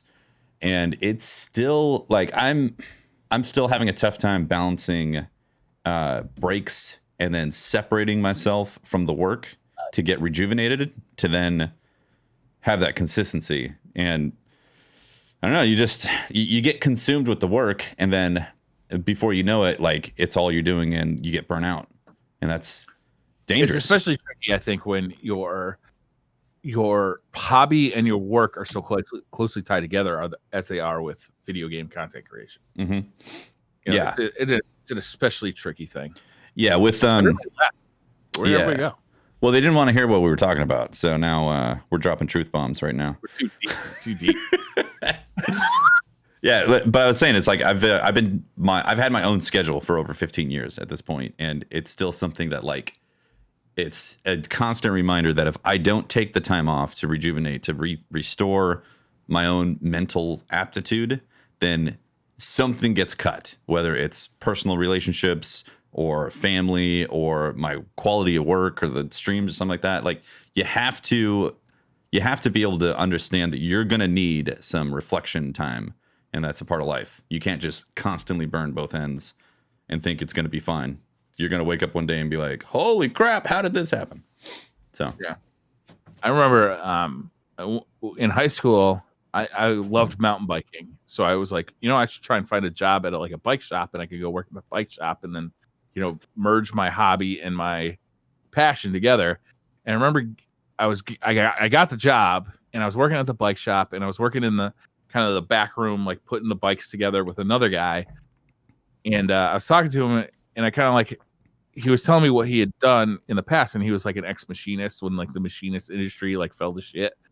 And he said to me like, why are you here? I'm like, well, I love mountain biking. And he's like, oh man, the worst thing you can do in life is try and mix your hobbies with your work, because it's the fastest way to ruin a hobby. Like people who play golf for a living are not in love with golf. Like it is their job. It's a funny thing. I think the one mistake I ever did was like, I don't know if it's a mistake, but like, I like photography. I got a degree in photography. I wanted to have a job in photography. Photography is best as a hobby for me, because when you're trying to do freelance photography tied to making money, oh man, that's hard. That's real hard. I work with a lot of photographers who do weddings, and I think that might be one of the worst jobs on the planet. Photographing weddings is so hard. Like it is. It's like, oh yeah, here's how to frame a shot. Here's how to like do everything to make a really great sequence of images. They never teach you how to deal with someone who is in the middle of a meltdown. Oh yeah, I can imagine. The very stressful day.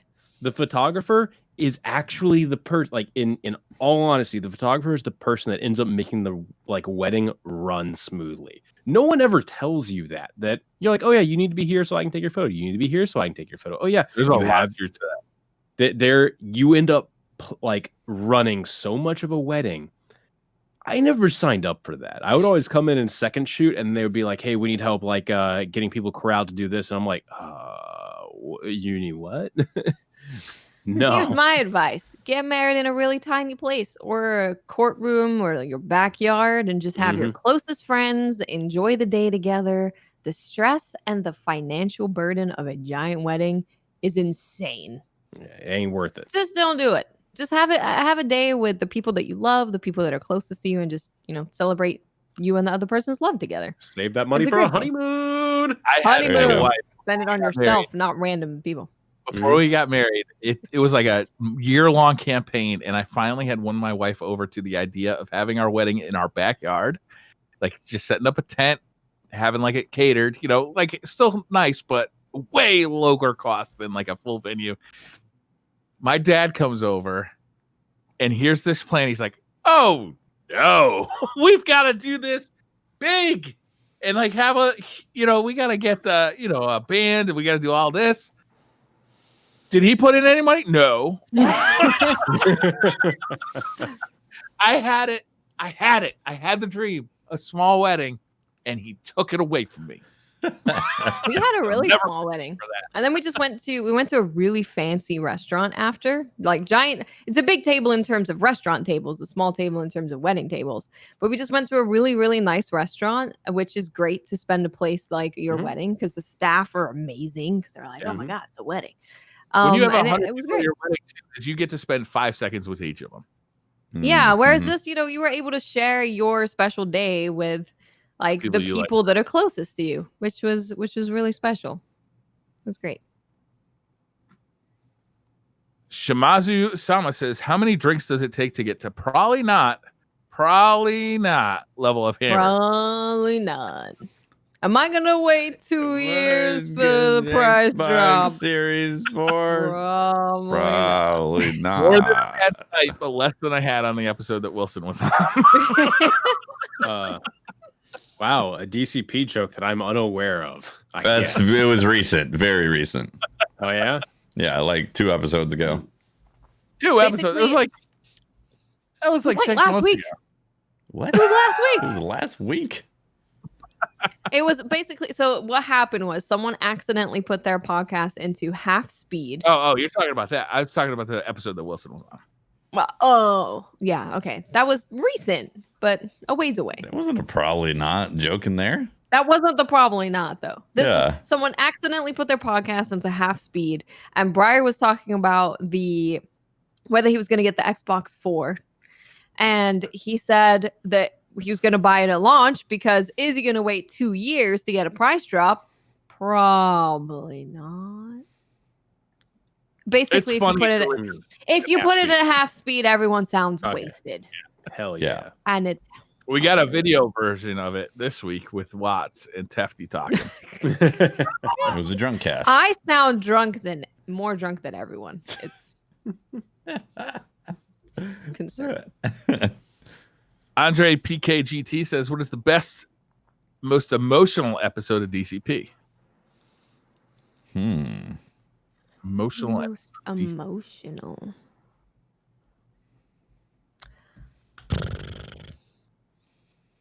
Keep it pretty light around here.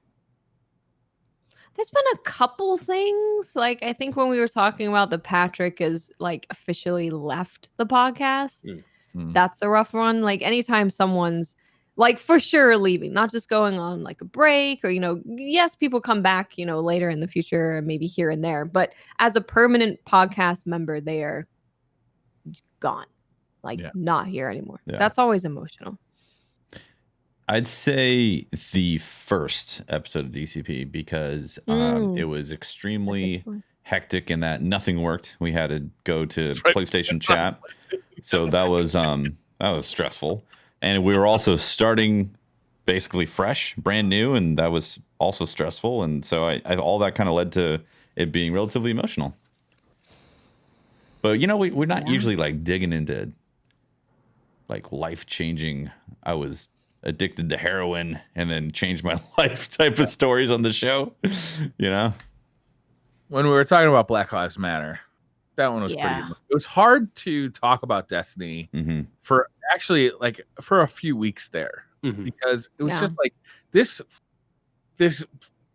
talking about a video game just feels like it just doesn't feel like we're doing like something important when we should be. Yeah, if that makes sense. Yep. Yeah, absolutely. No, and then it happened again when the allegations about people in the Destiny community came out. It was just like this community that we've loved and supported for all these years. Like all this shit is coming out of, and that was actually really shitty. It was hard to reconcile that in my that like how proud I was of being part of the Destiny community with what was happening in it and what was coming out of it. That was a rough few weeks. Yeah. And that's what we think about exotics being sunset.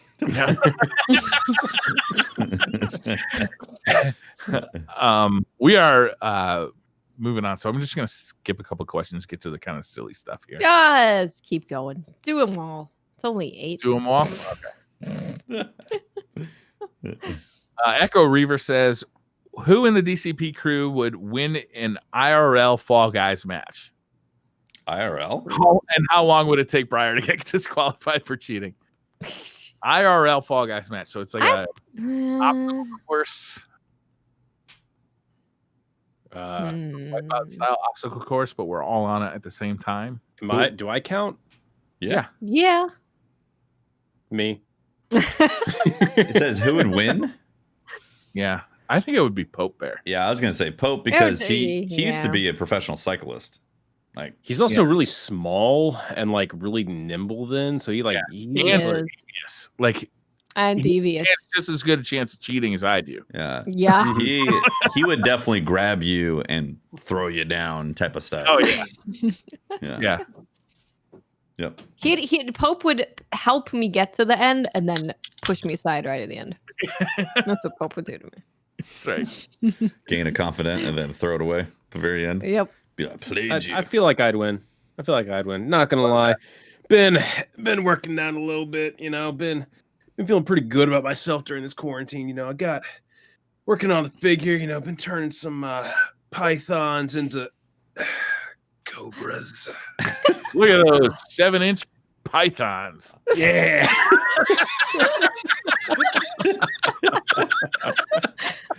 The guts of never own.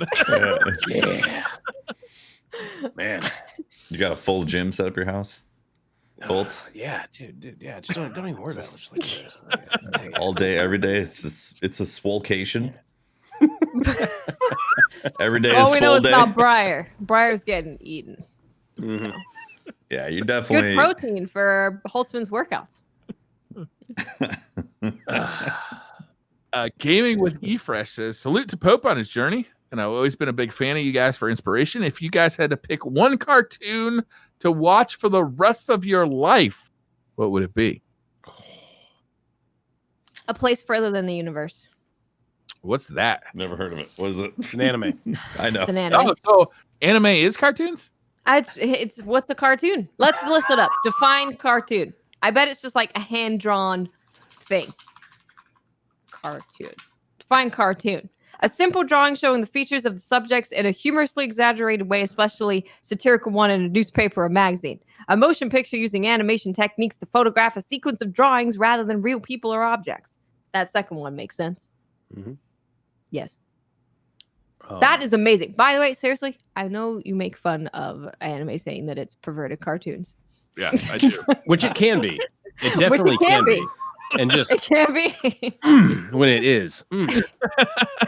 But A Place Further Than the Universe it's one of those shows that I would recommend people who think that anime is that, like robots and young girls with big boobs. Because it's totally not that. It's like a very emotional and human journey, and it's pretty short. And it's really, really good. That sounds really disappointing. If I'm gonna watch anime, I want to see robots and girls with big boobs. Then you should watch then you wanna Darling watch- in the Franks. Then you get both. Yeah, Darling in the Franks, Kill la Kill. Give me a Caesar little Coon list. probably in chat and can say quite a few more. If they made like 7 more episodes of the Castlevania TV show, I'd choose that. But only 3 seasons. That's not a whole lot of viewing. We're gonna get sick of it super fast. 3 seasons. True. I think there's 3 seasons of it. So I've been watching. Andy and I have been watching. There were 2 series that we watched that really struck with me. And one of them that I Gummy Bears. Yeah, it's called Legend of Galactic Heroes. It's an anime that ran from like the early 90s to like mid 90s. It's like 100-something episodes. It is Game of Thrones if Game of Thrones didn't fucking just shit the bed. Yeah, it is fantastic. Yeah, Watts, have you watched this show? Yes. It is fucking amazing. It has all that political intrigue. It has really, really awesome human characters. You can never predict where it's gonna go. That's what was good about Game of Thrones. Yeah, until they fucked it up. I was very angry at the end of Game of Thrones. Yes, you did it well. Yeah, I was very angry. That show was the best TV show on the planet, possibly ever. Mm-hmm. And they fucked it up so colossally that nobody talks about it at all. They stopped telling the stories of the people. Like the thing with Game of Thrones that was so crazy and good was the stories of the people. They fleshed them out. And it went from that to not really being very fleshed out. Yeah. At all. Like the great series in television history, people still talk about. Like they'll talk about The Wire for years. Oh, The Wire was great. Sopranos. They talk about Breaking Bad, right? Game of Thrones was on that level, and then the last 2 seasons fucked it up so colossally that nobody even mentions it unless it's to talk about how bad they fucked it up. Like, yeah. I don't have any cartoon recommendations, by the way. I can't think of one. Have you started? Come here. Watts, have you started reading Promised Neverland? No. Okay. I've had to stop myself. Hmm. I want to. It's done now, so you can read it. Okay. Okay. I recommend going for it. Please let me know once you have completed all of it. Promised Neverland is amazing. And when we were in Japan, the opening for the Promised Neverland was like a super hot song at the time. So I heard it when we were in the mall, and it made me very happy. I didn't know what it was at the time, and now I do. Missed out. Yeah. I can understand that feeling of not knowing what the hell you're talking about. Yeah. Kind of feeling that right now. Michael Walter says, "What's the deal with this Predator thing? I'm out of the loop. Who is it under the mask?" It's Patrick. Pat, whole time. We When answered I that saw today. that Ash put the Predator on the 200th episode like promo, I was so happy. Ash is one of the, I feel like, unsung heroes of the podcast. Like Absolutely. Pope was the behind the scenes person. Ash Oh yeah. does phenomenal work for us. Like Yep. we would not be able to do what we do without Ash as well. So Yeah. big time Absolutely. shout out. And Ash there is- are people that Ash come is- on the show because they know they'll get Ash artwork. You know what I was saying when we were talking to Ash, I was saying I look through my Twitter and it's like half of it is Ash drawings as people's Yeah. profile picture. Like so It's many incredible. people get their picture done by Ash and they keep it. And she's one of those very, very special artists that you can tell her just generally what you want and she will create the perfect thing first time every time because she really makes an effort to investigate every guest to try and learn their personality and what they're all about to try and put that into the drawing, and it makes such a big difference. She's amazing. He did your new emote of you in the Samurai Ronin hat. Yeah. And I think it might be my favorite emote on Twitch. Like, it is amazing. She's so good. Yeah, she is absolutely amazing. It captures you, and it captures like exactly like that game. Like, there's something about that emote that is just, it's really a good emote. She's great. She's done all the art for What's on Anime as well, and of course the DCP and everything. She's amazing. I think that one of the great things is that she understands the conversation of getting to where you really want with a piece of art. So it's not just, oh, I need to do a portrait. It's what is the portrait conveying? And she immediately slices to that when she's talking about doing that stuff for any project. That's what's amazing. And we went to Japan with her, which was great. I got to spend 2 weeks with Ash, which was amazing. That's cool. Juan23 says, has anyone's favorite drink and snake changed in 200 episodes? I don't remember what my answer was the first time. Yeah, I don't drink. either. But I will say this: Favorite snake. I do the Twitter questions every week, The python. and every week there is a question about the drink and snake. We What's your haven't favorite? actually talked about it on the show For a while. in years, but it is such Years? during. Has It it has been been years. Has I never pick those questions because, like, I don't want it to be like every week we're just asking, like, we have to explain to our guests what the drink and snake thing is. I'm very happy you grew out of that, Briar. Thank you. Absolutely. Why would you Only explain took it, me though? leaving. Why would you explain it? You don't have to explain the drink and snake. It just is. And it's supposed to be shock. What is your favorite drink and snake? Yeah. I believe that memes can only last so long and still be funny. They can come back again and like be funny again. I think but it's time if they you come just back. Continue on something, like, it loses its comedy after a while. Well, but we have to ask everyone Lord. what their favorite drink That and one snake is. sticks around.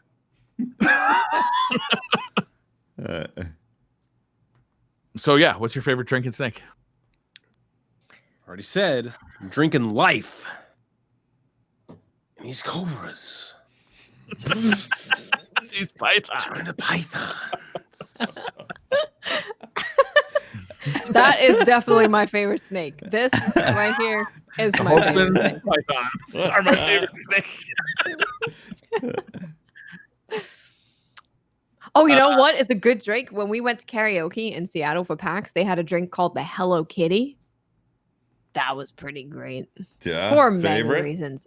It was delicious. There was coconut. There was lots of alcohol. So the type of alcohol like an iced tea that you can't taste. Long Island iced tea. Island iced tea alcohol. dangerous. Yeah. Hello Kitty. Get The it. kind of It's alcohol great. that makes you do things that you shouldn't have and apologize the next day. Yes. Can't apologize for what you don't remember. That's true. Oh, I remember. Good God. Nick the Jets fanatic says Shax, Zavala, Lord Saladin, and Deej enter the Thunderdome. Who wins and why is it Deej? Oh, it's definitely Deej. Well, shit. Oh shit. Deej is crafty, man. He's got plans on plans on plans. That's Guaira says nice. if you had to eat 200 of any food in one sitting, what would it be? 200. Crawfish. Of course. That's like an appetizer. Yeah. And Okay. I feel like we've asked this one before, haven't we? Like had to like. No, I don't definitely know. not. I don't think so. Yeah. I really like creme brulee. Creme 200 brulee is creme brulee? I could do it, trust me. Oh, you know what would be good as well? You know the chocolate Patrick, you know the chocolate thing from Din Tai Fung? oh Jesus Christ. 200 would be a lot. That but would be I a would lot. Be happy. Okay, so Din Tai Fung has these. They're like chocolate mochi dumplings, where it's like it looks like a dumpling, but inside is like essentially a melted Hershey's Kiss. So yeah, it's like you're eating a dumpling, but it's just liquid chocolate. You bite into it and just the chocolate is so good. Oh, it's so good. So good. For reference, You can have 200 of those. if you are getting select crawfish, which are larger ones, it is 15 to 20 per pound, whereas field run crawfish are 20 to 25 per pound. So, yes, I could easily Know eat your breed. 200 of those. So are we going still have room? So are we going for like logistically? You could eat that, or like fantasy wise? Yeah, I'd like to eat 200 slices of Chicago pizza. Definitely fantasy. I mean, I answered the question. I don't understand. The follow-up. Because like, I'm going with like Chicago pizza, and I can actually eat it. I'm not gluten free anymore. I'll have 200 slices. That'd be great. That would be a lot of pizza. That would. How many slices are in a standard Chicago pizza? Like 6 to 8, probably. 6 to 8. Yeah. Depends on how it's cut. Sometimes they like do the grid cut on the pizza, like some abomination. True. The already abomination that is Chicago pizza, but yeah. Yeah. But this is a fantasy. So I have an infinite stomach, and my appetite is like and never ending. infinite pineapple. There's An pineapple for gluten, days. Gluten tolerance. Yeah, my tolerance for I gluten could is eat 100%. 200 pineapple pizzas. I'm gonna eat 200 gold bricks.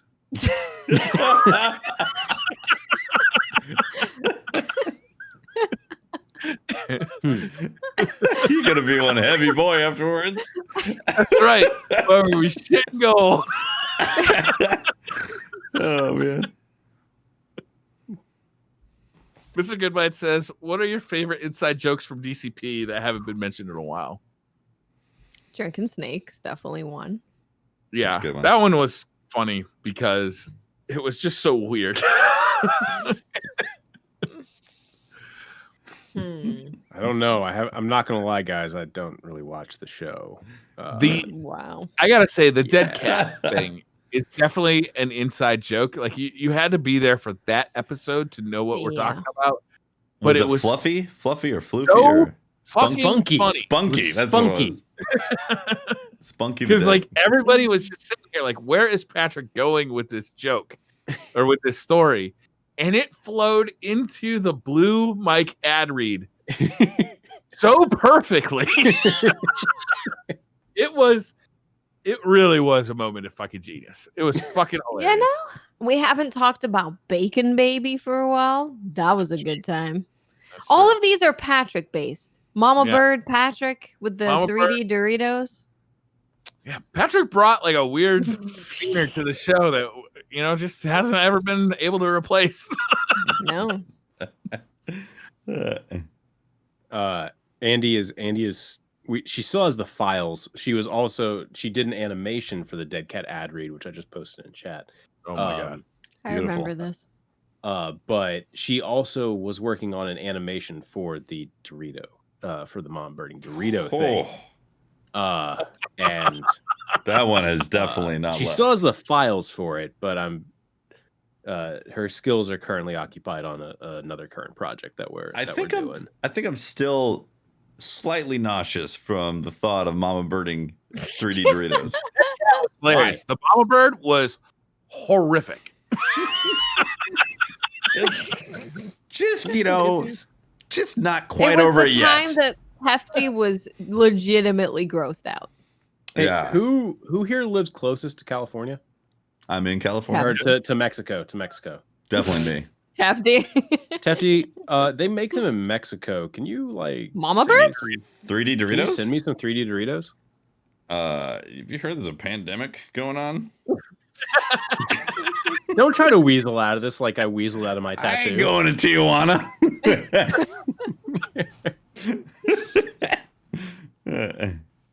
Haguda Matata says, would you rather fight 200 ogre-sized thrall or 200 thrall-sized ogres? 200 thrall-sized ogres.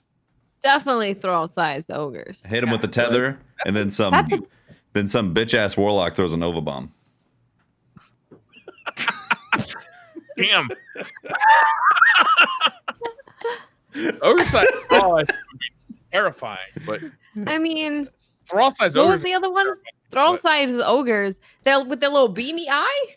We literally had that in Kingsfall. Remember in the Golgoroth fight, there were those acolytes that did the fucking beam at you. We literally had thrall-sized ogres. It's true. And we kicked their asses. Not really. Acolyte eyes? Those are thrall-sized ogres? If you killed the other things besides the yellow dude, they would he get got enraged. souped up and angry. Golgoroth? Yeah, Golgoroth, yeah. Hugo Rune says, would you rather be able to see through walls or get an all expense paid first class trip to Madagascar? Hold up. Roll it back. Run it back.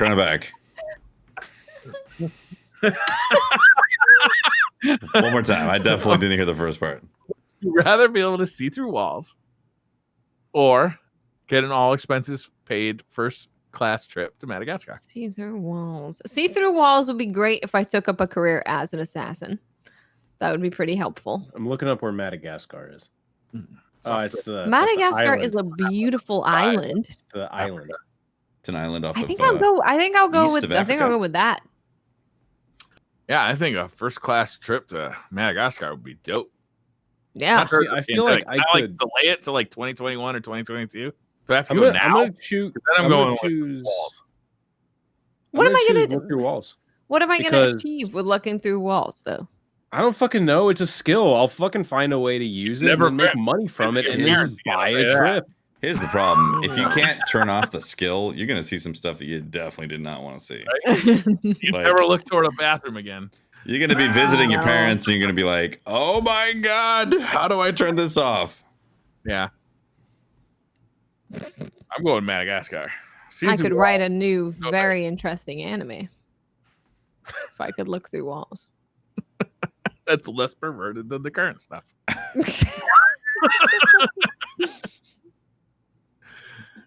Senor Natata says, cornflour or tortillas on your tacos, no need to explain. What? Corn or flour tortillas on your tacos, no need to explain. On your tacos? No, not on. You mean tortillas to put the tacos filling in? Like a corn taco? Like a corn or flour tortilla? Corn or flour tortilla. I mean, obviously it's corn. I want flour. Flour? Why? I want flour. Because you get to wrap it up and it's... You making a burrito? Burrito or taco, Watts? Come on, it's not both. How hungry am I? Flour. We're doing Um, flour. 7 out of the corn can be messy because you crunch it and then it like explodes everywhere. The flour one, You haven't So much had fun, you haven't had the Yeah, right yeah, street taco then. no, flour. corn tacos are crunchy and it adds a different texture and they're Wow. fun and they taste delicious. Street tacos are Corn. amazing. Corn. They are. I prefer to get mine in a restaurant and not just pick them up off the street, but whatever, it's your thing. The best ones are street tacos. Most flavor. You might be having a little situation afterwards, but damn, it was good. Okay. If I'm really hungry, flour tortillas, because I can't stop myself. Like when I'm really hungry, like I just shove the food into me. Flour. Like not hungry. with python arms. Corn tortillas, so I can appreciate Like the food cone heads, but she eats the textures. grinder. The Subway sandwich. What? You haven't seen the Coneheads movie? Is this another old Been a people while. thing? I have. I've It's seen it. been a while. Is this a question for old people? No, Take down a Subway When sandwich. did it come out? Someone Google the release date, please. no. This is like Okay, late so 90s. Late the 90s. Subway sandwich. The thing with the cone heads is they could like when they undid their jaw, it went like blah all the way down. So Yeah, like you they take just, one like down without like biting into it. It just yeah. That doesn't sound like you're enjoying the sandwich. no.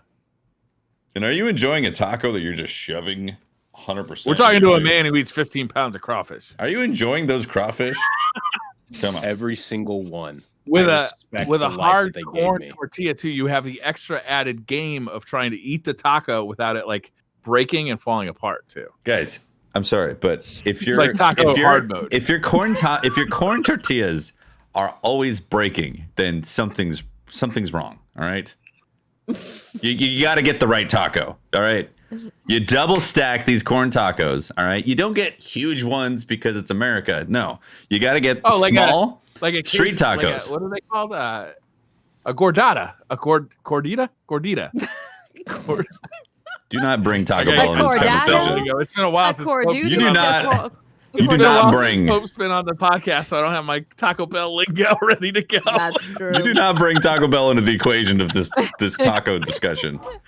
Like, I only eat the most authentic Taco Bell Mexican food, and that is the Gordita Crunch. They were voted #1 most authentic, best authentic Mexican restaurant. Technically correct. There you go. America's #1 restaurant. Hunter is PvP easy mode, says. So you volley Incorrect. Briar. So you volley Briar. Through the power of sword logic, he's resurrected as a brand new exotic weapon. What type of weapon is he, and what are his perks? They already have Briar in Monster Hunter as a weapon. There's that big drumstick leg. That's oh yeah, It's a you're weapon. right. You're absolutely right. That's Briar's leg, Yeah, basted and like Briar's the braised, new sword. But it's a club, like a giant Briar leg. multifunctional. Giant Briar leg club. Anabu Pepper says, who is your favorite VTuber? Oh, Korone. Korone for sure. Yeah, she's my What? favorite. Shall I introduce you guys to the beauty of YouTubers? What? VTube? VTube? VTubers. What is What's VTube? a VTube? Okay, so they're like animated characters. So someone sits there and the animated characters like over their expression. So when they're moving and stuff, Like they the- are the animated characters. So you like have the like cat gorillas? girls, dog girls, dragon girls. I think Dado's done this. He did do it for a little bit. Yeah. So did. like the gorillas for music, but now for streaming or videos. Playing video games as an anime girl. Okay, It's great. I kind of want to do that. With can I increase my breast size to as big as I want, Yeah. Yeah. and Of then course. just normal voice me? Stream They it. even have boob physics. Be Basically. like, hey, what's going Yeah. on? Just streaming Like Dead or games. Alive. Dead or alive. If you like Dragon Girls, check out Coco.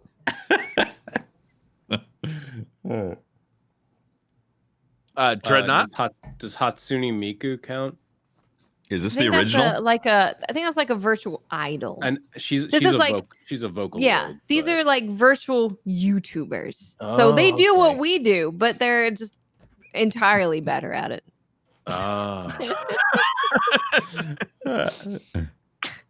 We should do a podcast episode with us as VTubers. I would love that. I'd be willing to investigate that as a possibility. Let me know when that happens. I also would like to be on there for that one. Yeah. Mm-hmm. If you haven't subscribed to the YouTube channel for DCP, now's the time. I'm going to be starting my budding VTuber career on there. Be prepared. DCP VTube edition. Yeah. Dreadnought says, can't help not asking a silly one here, but here it is. DCP is given $300 million budget to direct a movie, but your goal is to make sure the movie bombs at the box office. There are caveats. The movie has to be called PvP, Pope Bear versus Predator. What happens in this movie, and why is Holtzman the actual villain? There is no way that you could make a movie called PvP, Pope Bear versus Predator, and have Holtzman as the villain. A box office disaster. That is a smash. That's the box office gold. I just want me. Like, I want. Okay, here's the one thing. This is like the equivalent of the Kojima Metal Gear Solid like ladder sequence, where it's just like 5 minutes of climbing up a ladder. I just want there to be like an unedited, and he just ate Taco Bell. No, it's just an unedited, uncut sequence of me eating 15 pounds of crawfish. Oh God! Like that's the next stipulation. That just needs to be in there, and like people like, be like a 15-minute slow push into you eating a plate of crawdad. Like 15 minutes of that, just pushing in slowly. Yeah. That's your intro. And like eventually it's just like on my mouth and just like that kind of grotesque, just like just eating noises, and then another slow pan out during the entire process. Bad guy like catches the good guy, and I'm sure the good guy in this situation is Pope Bear. And the bad guy has this dialogue, he explains his evil plan. Mm-hmm. That can only be done with Holtzman baby birding 3D Doritos. Only then do you see the depth of the horror of this bad guy. Imagine you go to a room. It's like an abandoned room. It's like a crazy abandoned spooky place that all the crazy YouTubers go to. Those kids.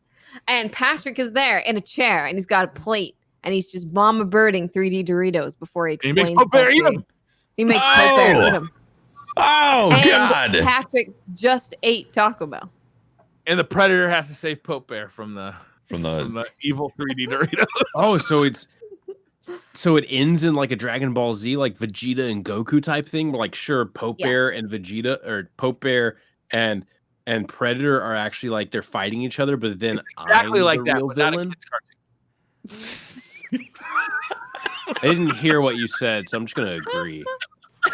Don't agree. What? Well, that's the wrong choice. If you don't know what Breyer said, definitely don't agree. That's a bad idea. Holtz, this reminds me. Alexa, stop. Sorry. Holtz, this reminds me. Have you ever considered creating a mukbang channel based around 3D Dorito mama birding? I bet there's a market for that. I think so. There's definitely a market. Oh. You could be the next million sub mukbang artist.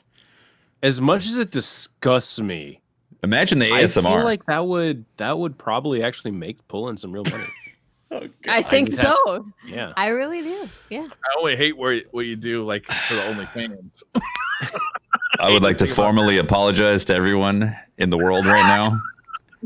If this ever becomes a thing. Released a an absolute blight. If I've actually picked a pick of Pandora's box by this, then I'm deeply sorry. Pick a part of Patrick's Pepper. peppers.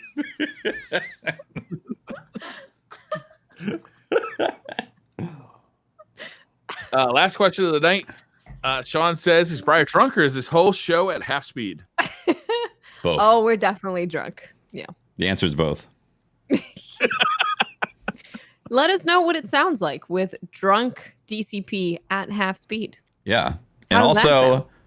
anybody interested in funding a Mama Birding mukbang channel for YouTube that Patrick is going Let to be us know. full-timing, huh?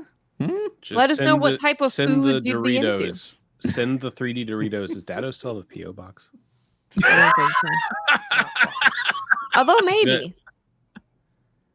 You say send them to Dado's PO box, but I don't know if that's still his address. We could start it on Patreon, Holtzman. We could have a Patreon tier that's like Holtzman's hot sauce whore. Whores? Hot sauce whores? What? This really is an anime now.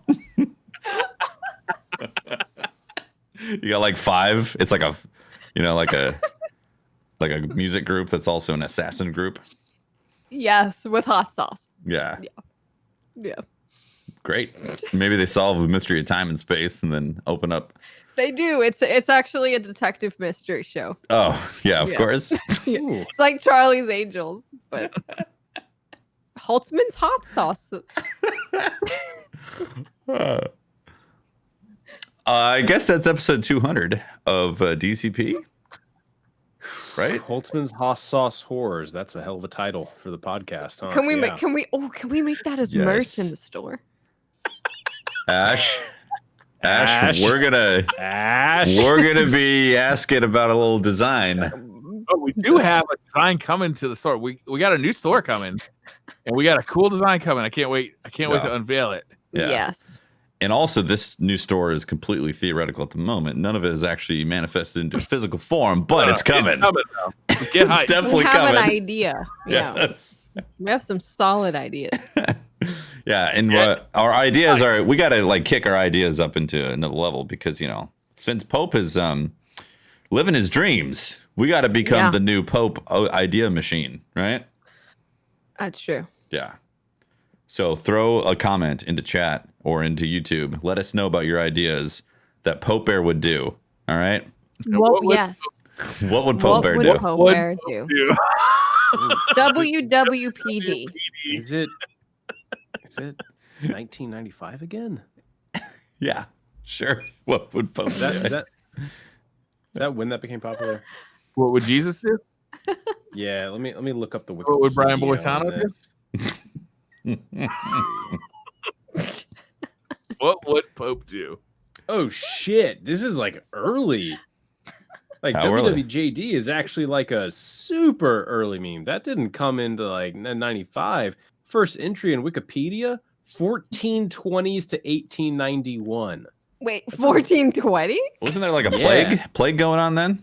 Wasn't that the Black Plague? So people back in the 1420s, first of all, they're in the year 420. So Spanish Inquisition? What would Jesus do? What would Jesus do? Charles Spurgeon, a well-known evangelical Baptist preacher in London, used the phrase, "What would Jesus do?" in question mark several times in a sermon he gave on June 28th, 1891. Oh, you can't say... Oh, in his sermon, he cites the source is a book written by...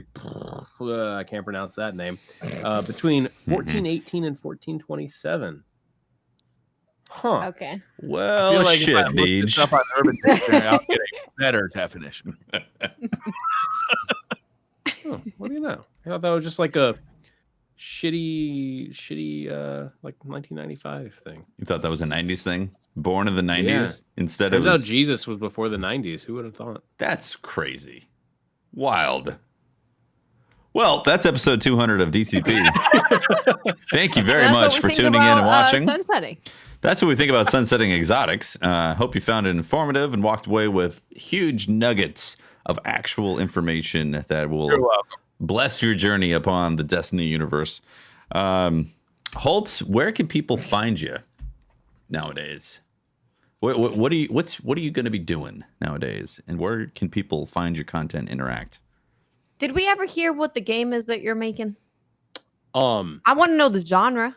Anime breast augmentation game. Ooh, that is not it. I'd play that. I know you would, Watts.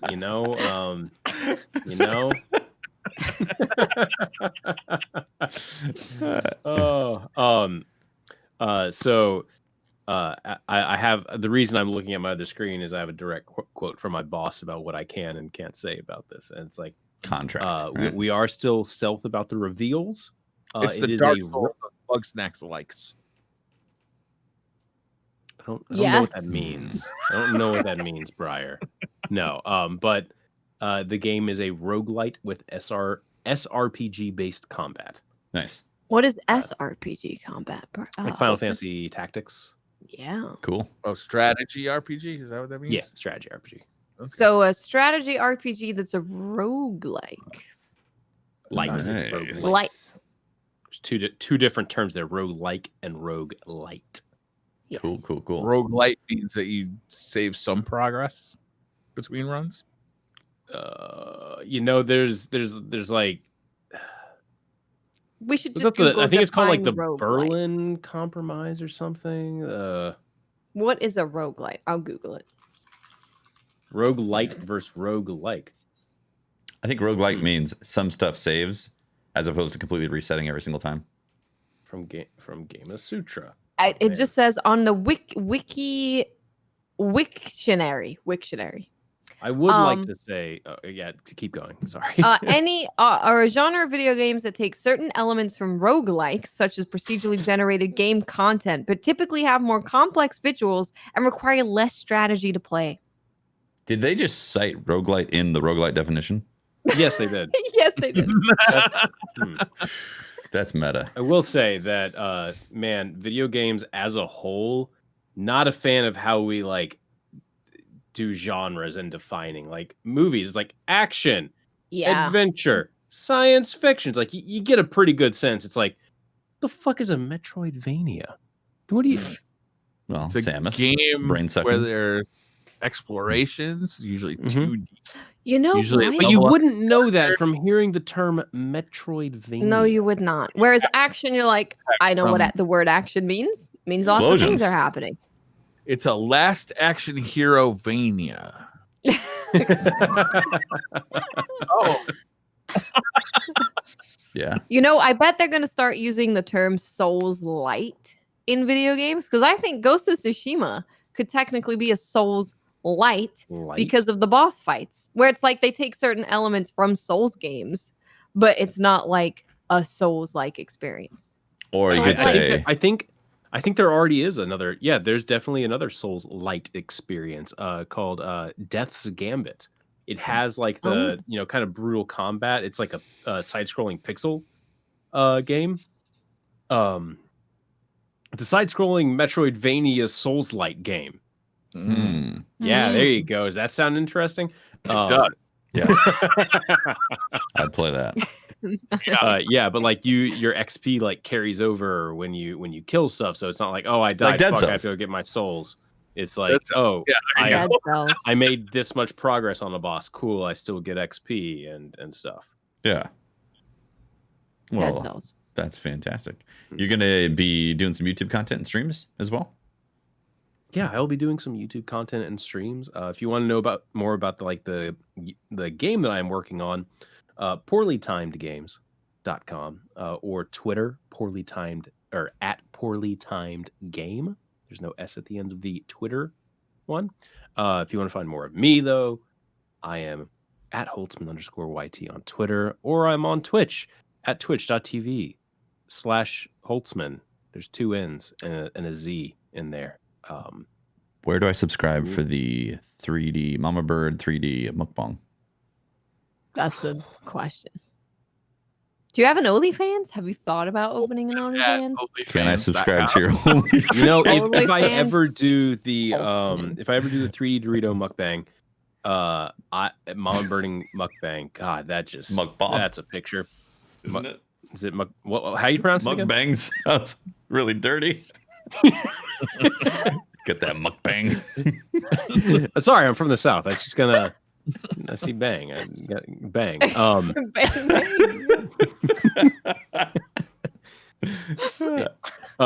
If I ever do that, if I ever do an OnlyFans, that's where the mukbang content will be. There you go. Yes. Oh, and you know what you can do on OnlyFans? Because I've watched a bunch of those. Those YouTube videos where it's like, I subscribe to X person's OnlyFans, and here's what happened. So what they'll do is the creator, so say Holtzman is doing Mama Bird mukbangs on OnlyFans. He'll send you a private message that he's totally not sent anyone else that says, "Oh, I see you've been enjoying my seafood mukbangs. Here's me eating cat food." I don't know, whatever Holtz would be into. Yeah, baby bird and cat food. Pay $20 to unlock the exclusive video. Yeah. This sounds like a great budding career. Holtz, and I support you in your adventure. I just want to say that I knew you before you became a millionaire from this. All right. Yeah. When I become a millionaire from this, I will be sure to buy everyone gold-plated Lamborghinis. I will probably, I will need to have multiple millions. I'm going to sell that. You're going to need tens of millions. Fuck you! Accept my gold-plated gift. I'll keep it for a while. After a year, I might be selling You it. have to sell it because Briar might eat it. You heard what he said about those eating Turns gold bars. Turns out the insurance on these wants to eat gold on bars. gold-plated Lamborghinis. On a gold-plated Lamborghini. Yeah, you got to pay like gift tax or some crap like that for that. Maybe no. All right. All right. I don't know. Like it's never come up, to be honest. If anyone has experience with purchasing gold-plated Lamborghinis, please let us know what that Please let us process know. is like. Also, I kind of need a giant 4K ultra-wide monitor and a computer. You know to what run would it be to actually help a me out. great podcast idea is telling people the realities of owning these ridiculous things. So a gold-plated Lamborghini. Have an episode where you talk about the reality of what it's like to own one of those. How do you get it made? What's the tax like? How do you have to look after it? The only people that can afford a gold-plated Lamborghini don't need to. We don't have to buy it. Right, We that's don't not have fun. to buy it. We just have to Google it. Imagine a ridiculous Netflix show that you're like, I'll watch this, sure. That's what it is. True. Briar, where can people find you? Googling mukbang on Urban Dictionary. Pornhub.com/mukbang. Watts, where can people find you? I am Miss 5000 Watts. You can find me on Twitter, Twitch, and YouTube. Just look for Miss 5000 Watts. And I'm Tefty Teft. You can talk to me at Teft on Twitter and catch my streams twitch.tv/Tefty Teft. I will be taking a couple weeks off. So I'll be back for the podcast in a couple weeks. And then streams will resume sometime after that as well. But I'm going to be taking some well-needed break time from my schedule here in August so I can get ready for all the awesome stuff that's happening in the fall, which I'm looking forward to. We will try and carry the flag of netcode. I think we might just go on a 2-week break.